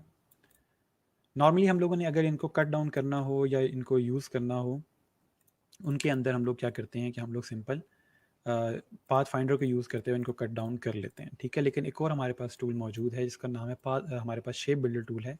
अगर हम यहाँ सेलेक्ट करेंगे तो हमारे पास ये ऑप्शन आ रहा है शेप बिल्डर टूल का, ठीक है। शिफ्ट एम से भी आ जाएगा। अब अगर हम इसके अंदर देखें तो ये हमारे पास इस तरह से कुछ ऑप्शन दे रहा है। अगर मैं किसी भी जगह पे लेके जाता हूँ, यहाँ पे टेक्सचर बना रहे थे एक अजीब सा। अब ये शेप बिल्डर टूल काम कैसे करेगा, मैं अगर इस सब को एक शेप बनाना चाहता हूँ तो मैं क्लिक करके ड्रैग करता जाऊँगा और इस सब को एक शेप में ऐड कर दूँगा और अब ये कंप्लीट एक शेप बन जाएगी, ठीक है। अगर मैं जस्ट टॉप वाले दोनों को एक शेप बनाना चाहता हूँ, मैं क्लिक करके यूँ ड्रैग करूँगा तो ये टॉप वाले हैं, ये दोनों एक शेप बन जाएंगे, ठीक है। अब इसको मैं यहाँ से, ये देखें, ठीक है, टॉप वाले जो दोनों थे वो एक शेप बन गए। इसके अलावा अगर आप मज़ीद इसमें कोई चीज़ रिमूव करना चाहते हैं तो ऑल्ट प्रेस करके क्लिक करेंगे तो वो पॉइंट डिलीट हो जाएगा। फॉर एग्जांपल मैं इसको डिलीट करता हूँ, ये दोनों डिलीट हो जाएंगे, बाकी ये दोनों रह जाएंगे। क्लिक करके यूँ ड्रैग करूँगा तो ये दोनों एक शेप बन जाएंगे, ठीक है। ये नॉर्मली आपके पास जो पाथ फाइंडर है उसका एक अल्टरनेट समझ लें, वहाँ पे हम लोग इसको यूज़ कर सकते हैं, ठीक है। अब इसी को यूज़ करते हुए मैं एक आपको शेप बना के दिखा देता हूँ ताकि आप उसको बनाते हुए प्रैक्टिस कर लें और आपका जो शेप बिल्डर है उसका भी काम हो जाए, ठीक है। मैं सिंपल यहाँ पे एलिप्स टूल यूज़ करते हुए यहाँ पे एक शेप क्रिएट करता हूँ, ठीक है। फॉर एग्जांपल इस तरह से मैंने एक शेप क्रिएट की, ठीक हो गया। अब मैं पाथ फाइंडर से भी इसको डोनट शेप में कन्वर्ट कर सकता हूँ, यानी कि माइनस फ्रंट करूँगा तो ये जो शेप है कट हो जाएगी। और यही चीज़ मैं शेप बिल्डर से भी कर सकता हूँ। अगर मैं यहाँ पे ऑल्ट प्रेस करके क्लिक करूँगा तो ये इसके अंदर से यहाँ से डिलीट हो जाएगी, ठीक है। मैं ये कंप्लीट कर लूँ तो आपके कमेंट्स पे आता हूँ।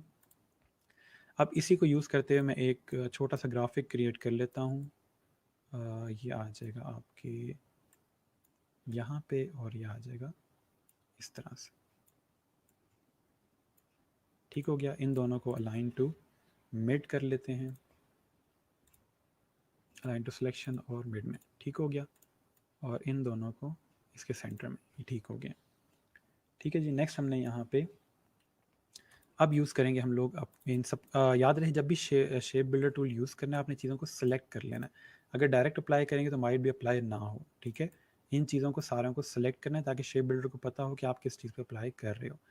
अब शेप बिल्डर को यूज़ करते हुए मैं यहाँ से ऑल्ट प्रेस करके जो फालतू चीज़ें हैं उनको डिलीट कर देता हूँ, तो मेरे पास एक ये शेप इस तरह की बन जाती है। इस शेप को थोड़ा और बेहतर करने के लिए मैं इसको दोबारा सेलेक्ट करूँगा, ठीक है। और शेप बिल्डर को यूज़ करते हुए यहाँ से ड्रैग करता जा रहा हूँ यहाँ तक, ठीक है। और इधर से ड्रैग करके यहाँ तक और इधर से ड्रैग करके यहाँ तक, ठीक है। ये मेरे पास 3 इस तरह से चीज़ें बन गई हैं। इसको नॉर्मली नॉट कहा जाता है, ठीक है। KNOT नॉट के तौर पे नॉर्मली यूज़ हो रही होती है कि इसमें हम अब कलर करेंगे तो आपको और ज़्यादा शेप क्लियर हो जाएगी। कलर हम करते हैं इनमें ग्रेडियंट ही कर देते हैं, ठीक है। यहाँ से आएंगे ग्रेडियंट में और उसके बाद सिंपल यहाँ से पिंक कलर और यहाँ पे डार्क ब्लू कर लेते हैं, ठीक है। तो इस तरह से आपके सामने एक शेप क्रिएट हो जाती है। आप बेशक इसको ग्रुप करें, इसको यहाँ से छोटा करें, ठीक है। इसको अलाइन टू हार्डबोर्ड करें सेंटर में और इसके नीचे आप यहाँ पे टेक्स्ट ऐड कर लें,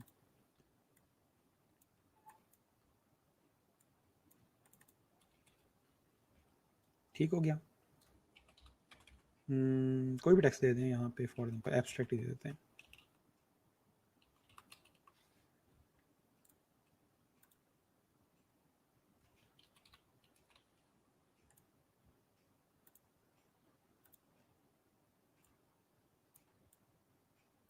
ठीक है जी, इस तरह से आप लोगों का एक बना बनाया लोगो बन जाएगा। ठीक है,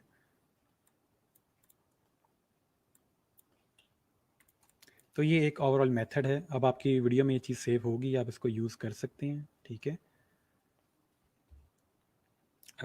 ऑडी का लोगो भी बन सकता है जी, बिल्कुल। ठीक है, ओलंपिक्स के 5 रिंग्स वगैरह जो भी चीज़ आप बनाना चाहें आपके शेप बिल्डर टूल के साथ ये तमाम चीज़ें बन सकती हैं। हमने कैसे बनाया है ये पूरा मेथड मैंने वीडियो में सेव कर दिया है, आप वीडियो में फॉलो कीजिएगा। ना बना तो कल दोबारा करवा दूंगा।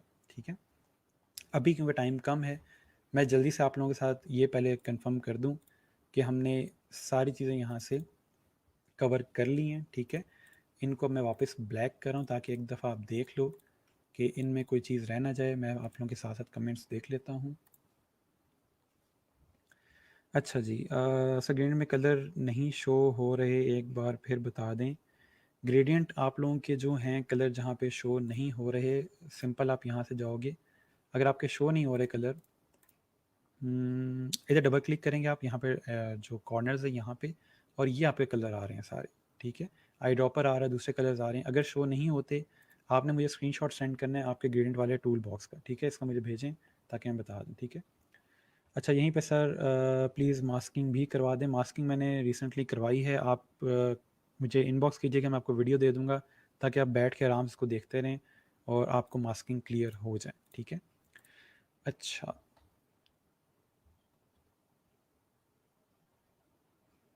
ठीक हो गया सर। बाकी टूल्स नहीं करने हमने, बाकी टूल्स जो हैं वो थोड़े से एडवांस टूल्स हैं। ठीक है, वो हर डिज़ाइन में यूज़ नहीं होते, लेकिन उसके लिए मैं आपको वीडियोस दे दूंगा ताकि आप साथ साथ टूल्स करते रहें। क्योंकि जो चीज़ें ऑलरेडी इंटरनेट के ऊपर अवेलेबल हैं उस पर हम ज़्यादा टाइम नहीं लगाएंगे, उसके मैं आपको लिंक्स दूंगा साथ साथ। ठीक है, ताकि जो चीज़ इंटरनेट पर अवेलेबल नहीं है या आप कहीं और से नहीं सीख सकते, उस पर हम ज़्यादा फोकस दें। ठीक है, और दूसरी बात यह है कि लेक्चर में टूल जब हम करते हैं तो वो एक दिन तक रहता है, और फिर बाद में अगर आपको टूल करना याद आता है तो वो फिर वीडियो वहाँ मौजूद नहीं होती। इसलिए वीडियोस दूंगा ताकि आप बार बार वीडियोस देख सकें। आज मैं लिंक शेयर करूंगा आपके साथ ताकि आप लोग वो कर सकें। अच्छा, ये डबल क्लिक से भी नहीं शो होते क्या? डबल क्लिक से शो नहीं हो रहा?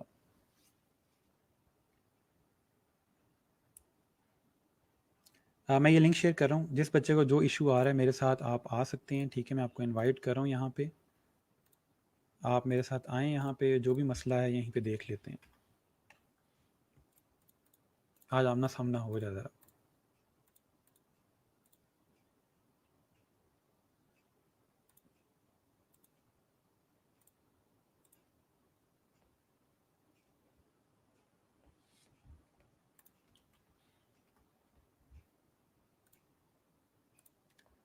ओके जी, मैंने लिंक शेयर कर दिया आप लोगों के साथ, इसको भी देख लें साथ साथ। इसमें कोई चीज़ रह गई हो उसकी स्क्रीनशॉट लेनी है ले लें। ये सेकंड स्लाइड है, ठीक है, इसकी भी स्क्रीनशॉट ले लें। हमने वैसे कवर कर ली हैं सारी चीज़ें। ठीक है,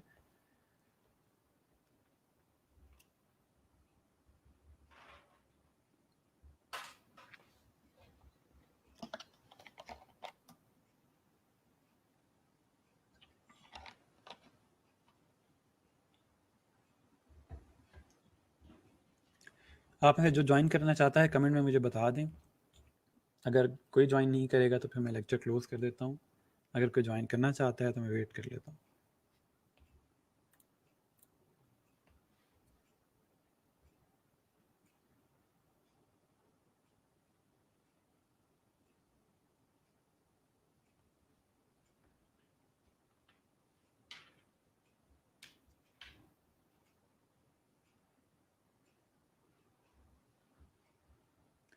सर अगर बैक वाली शेप डार्क हो और फ्रंट वाली लाइट हो तो कलर अफेक्ट होगा? किस चीज़ का कलर, मतलब किस तरह से अफेक्ट होगा? वीडियो के लिंक आपको आज मिल जाएंगे। आई वांट टू ज्वाइन, जी बिल्कुल आप ज्वाइन करें, मैंने लिंक शेयर कर दिया है, आप कमेंट्स में लिंक देख लें। डबल क्लिक से भी ग्रेडियंट शो नहीं हो रहा, इसलिए मैं आपको कह रहा हूँ अपनी स्क्रीन शेयर करें मेरे साथ ताकि मैं देखूँ आपका डायलॉग बॉक्स किस तरह का है, आप कहाँ पे क्लिक कर रहे हो, किस तरह से काम हो रहा है। ठीक है, एस का थोड़ा सा बता दें। एस का मतलब होता है स्केलेबल वेक्टर ग्राफिक। हमने जो ट्रेसिंग करके चीज़ बनाई है वो सिंपल एक वेक्टर है, आप जितना मर्जी उसको बड़ा करना चाहे बड़ा कर सकते हैं। वो पिक्सल्स में नहीं है, वो पॉइंट्स में है। ठीक है, एस जो चीज़ होती है वो पॉइंट्स में होती है, इसलिए उसको बड़ा करने से ओवरऑल उसके जो शार्पनेस है वो ख़राब नहीं होती। अच्छा, फ्रंट वाली शेप का कलर ख़राब नहीं होगा। अगर आप शेप बिल्डर टूल से उसको डिलीट करेंगे तो ऑब्वियसली इसका शेप का वो डिलीट हो जाएगी, वो ख़त्म हो जाएगी। ठीक है,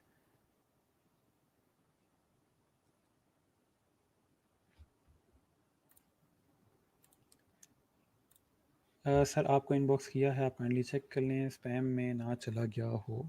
अगर आपने मुझे पहले कभी इनबॉक्स किया हुआ है तो फिर स्पैम नहीं जाएगा। एक सेकंड में देख लेता हूँ।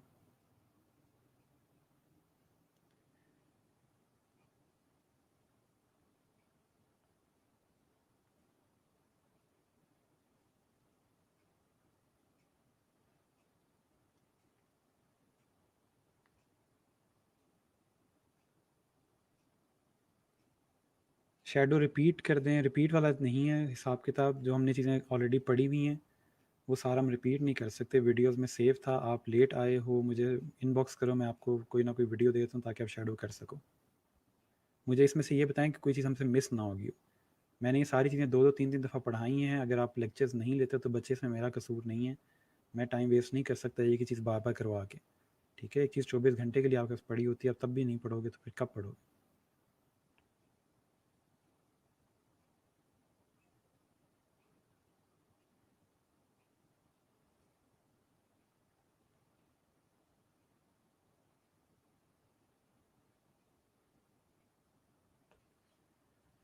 Sir read my comment. अच्छा, I am not able to make the colour white of shape, even it shows colour is white but it's not white. अगर आपने चेक करना हो, मुझे एक पिक्चर सेंड करें आप किसका कलर चेंज करना चाह रहे हो, ताकि मुझे पता हो कि किसकी बात हो रही है। सर सब टूल्स क्लियर हैं, गुड। ये देखें जिन बच्चों ने सारी क्लासेस ली हैं उनको सारे टूल क्लियर हैं, सिंपल। ठीक है, अगर एक बच्चा भी यहाँ से चीज़ पढ़ के समझ लेता है तो आइडिया हो जाता है कि चीज़ें मैंने सारी पढ़ाई हैं। ठीक है, अगर आप क्लास नहीं लेते या वीडियो लगा के इधर उधर घूम रहे होते हो तो फिर इसमें मैं क्या कर सकता हूँ? मैं आपको पकड़ के बिठा तो नहीं सकता।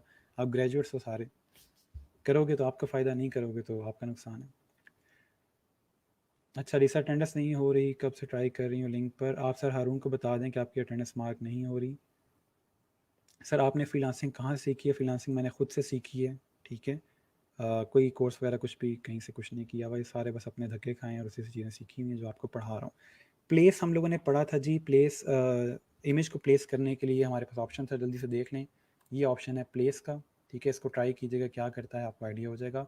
फाइल में जाके प्लेस के ऑप्शन से, जो बच्चा शेडो का पूछा था जल्दी से देख लें जी। यहाँ पे इफेक्ट में जाके और स्टाइलाइज में जाके, और ये ड्रॉप शेडो है, अपने ऑब्जेक्ट को सिलेक्ट करें, उसके बाद फिर उस पर शेडो अप्लाई करें। इसको थोड़ा सा प्ले कीजिएगा ताकि आपको दोबारा रिवाइज हो जाए कि हम लोगों ने शेडो कैसे ऐड किया था। अच्छा जी, मेरे पास स्टूडेंट्स ऐड हो रहे हैं, मैं इनको ऐड करता हूँ।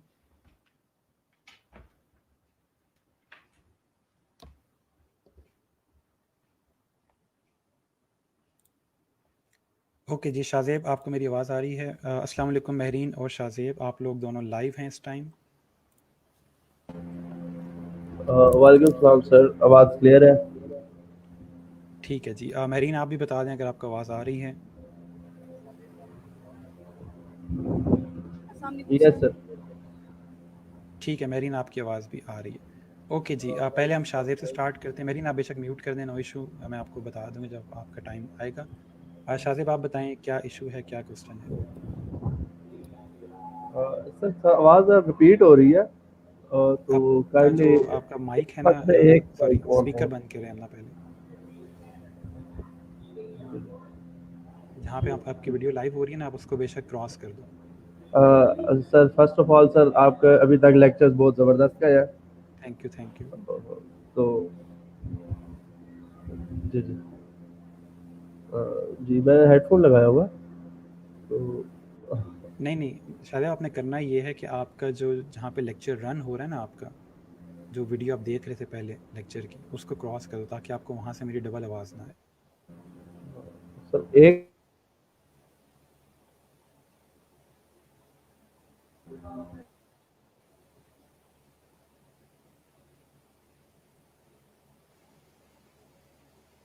अभी देखो, अभी आवाज़ सिंगल आ रही है, डबल आ रही है?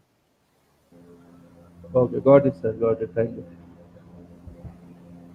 अच्छा, अब अच्छा बताओ। जी सर, फर्स्ट ऑफ ऑल तो ये है, लेक्चर्स अभी तक जो सो फार गया बहुत ज़बरदस्त है, और गुड। हर टूल इजीली जो है अंडरस्टैंडेबल है, समझ आ गई है। तो बस बाकी प्रैक्टिस ही है जो रहती है सर। एक चीज़ ये है जो आपने ऊपर टूल बार एक ऐड की हुई है, हमारे लेफ्ट पे जो टूल्स हैं उसके ऊपर हमारे फाइल वगैरह जी के जी नीचे मुझे टूल बार का नाम बता दें ताकि मैं ऐड कर लूँ, मेरे वो आपके सिंपल इलिस्ट्रेटर में ऐड नहीं आ होगी। रही। जी जी मैं बताता हूँ, आपने सिंपल एसेंशियल्स आ रहा था टॉप राइट पे ना, उस पर क्लिक करके एसेंशियल क्लासिक पे क्लिक करोगे तो वो टूल बार ऐड हो जाएगी। अच्छा, एसेंशियल क्लासिक्स के नाम जी से। जी अच्छा मिला ठीक है, टॉप मैं पे आपके पास ऑप्शन आ रहा होगा।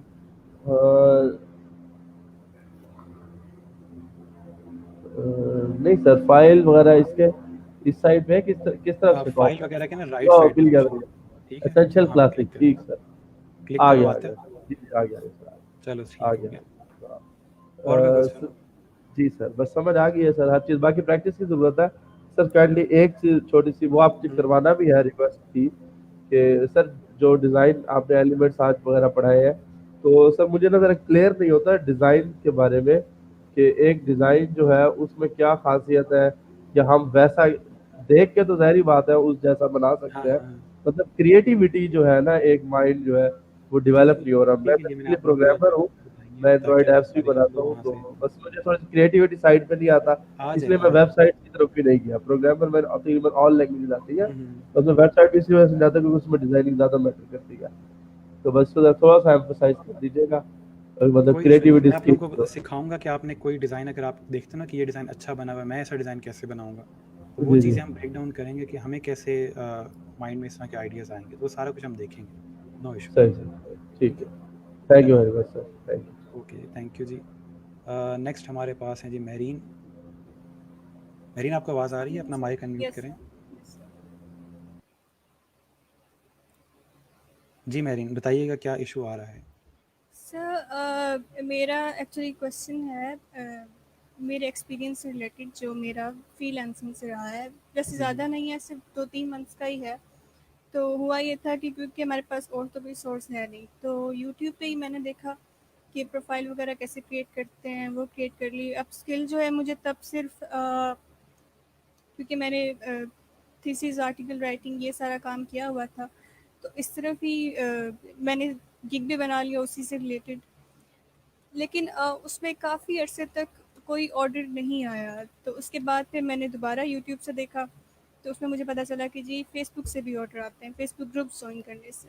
जी तो मैंने जी वो भी ज्वाइन किए, लेकिन फिर भी उसमें भी यही था कि अगर कोई एक भी पोस्ट आती है काम की, तो उसमें भी कोई 100-200 इस तरह से कमेंट्स आ रहे होते हैं जो लोग ऑफ़र कर रहे होते हैं अपनी स्किल्स।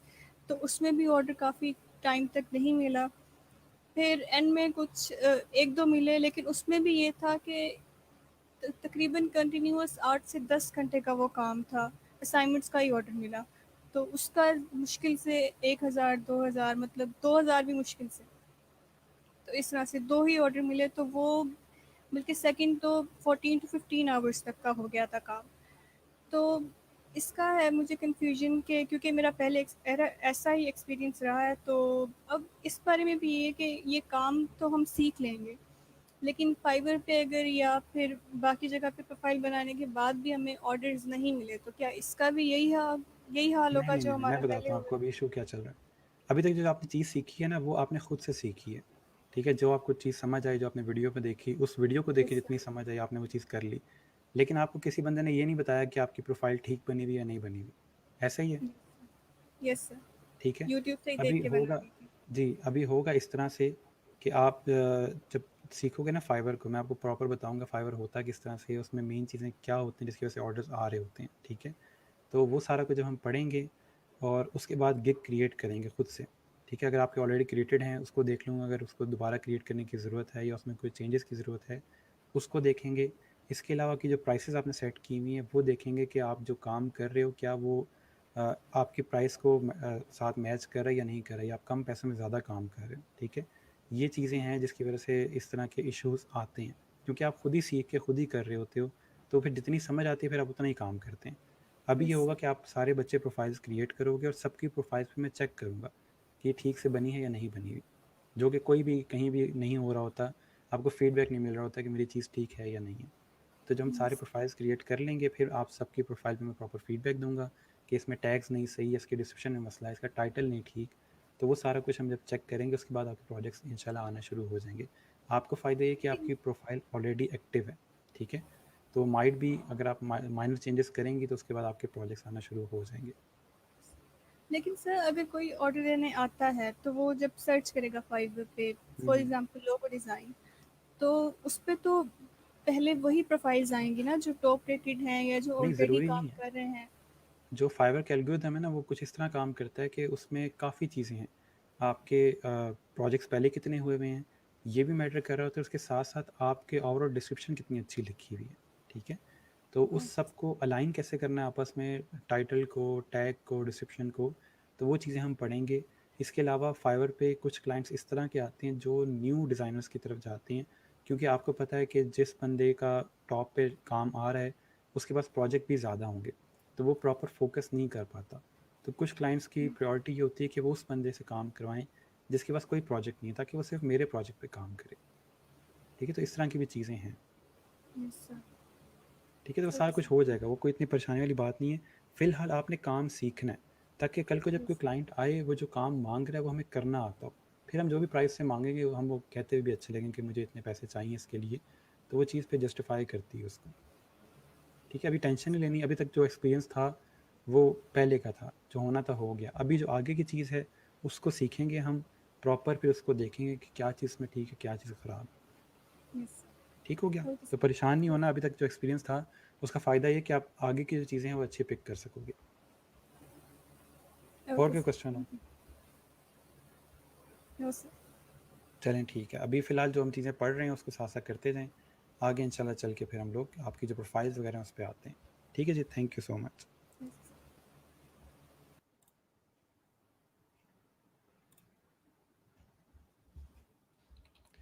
ओके जी, आप में से कोई और अगर ज्वाइन करना चाहता है तो मुझे बता दें।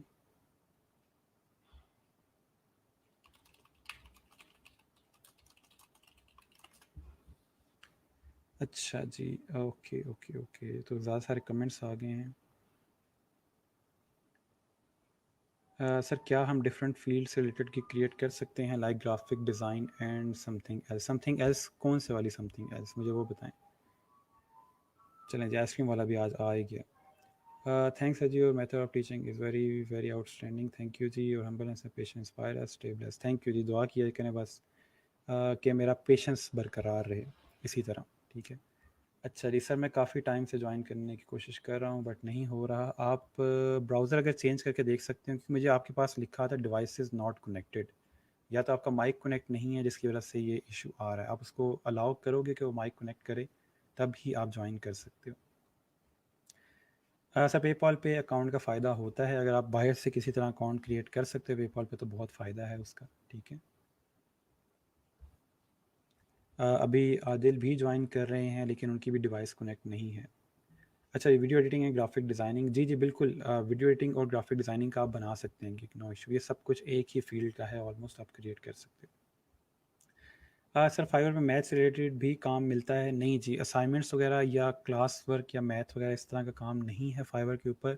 अगर आप इस तरह का गिग क्रिएट करोगे तो आपका गिग बंद हो सकता है, ठीक है। इस तरह का कुछ भी करने की ज़रूरत नहीं है कि आप किसी के मैथ की प्रॉब्लम वगैरह सॉल्व करेंगे या होमवर्क वगैरह करेंगे तो वहाँ पे आपका गिग जो है वो बंद हो सकता है। लोग काम कर रहे हैं बट मैं आपको रिकमेंड नहीं करूँगा कि आप काम करो, क्योंकि आज नहीं तो कल अकाउंट ही वो पूरा बंद कर देते हैं, ठीक है। Best thing about live lecture sir, real time of reply, बिल्कुल ऐसा ही है सर। मेरा अकाउंट है पेपॉल पे, अगर आपका अकाउंट है तो आप उसको यूज़ करो, ठीक है। आप डायरेक्ट पेमेंट्स वगैरह के लिए क्लाइंट के साथ उसको यूज़ कर सकते हैं। बिहेंस से आप डायरेक्ट क्लाइंट ले सकते हैं, आगे चल के बिहेंस को पढ़ेंगे हम तो वहाँ पे आपको आइडिया हो जाएगा कि डायरेक्ट क्लाइंट से हम पेपॉल से कैसे पेमेंट ले सकते हैं। ओके जी, जिन लोगों का कनेक्ट नहीं हो रहा दोबारा से कनेक्ट करें, और आपका जो माइक है वो कनेक्ट होना चाहिए।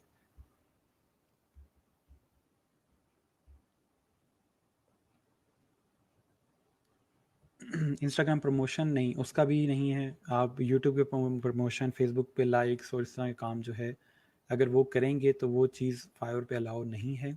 हाँ, अगर आप as a social media manager काम करते हैं कि मैं आपकी कैंपेन्स रन करूँगा तो वहाँ पे चीज़ अलाउ है, आप इंस्टाग्राम पे काम कर सकते हैं, ठीक है। अच्छा sir, there is something I want to ask, due to network connect issue I can not connect. ठीक है, आप कल कर लो, कोई इशू नहीं है। ठीक है जी, इसको मैं क्लोज करता हूँ। बाकी अगर किसी का क्वेश्चन रह गया तो वो कल ट्राई कर लें। आपकी डिवाइस कल माइट भी कनेक्ट हो जाए, इंटरनेट का भी इशू आता है कभी कभी। तो कल इंशाल्लाह हम लोग प्रिंसिपल डिज़ाइन पढ़ेंगे। तब तक के लिए अपना ख्याल रखिएगा, दुआ में याद रखिएगा। अल्लाह हाफिज़।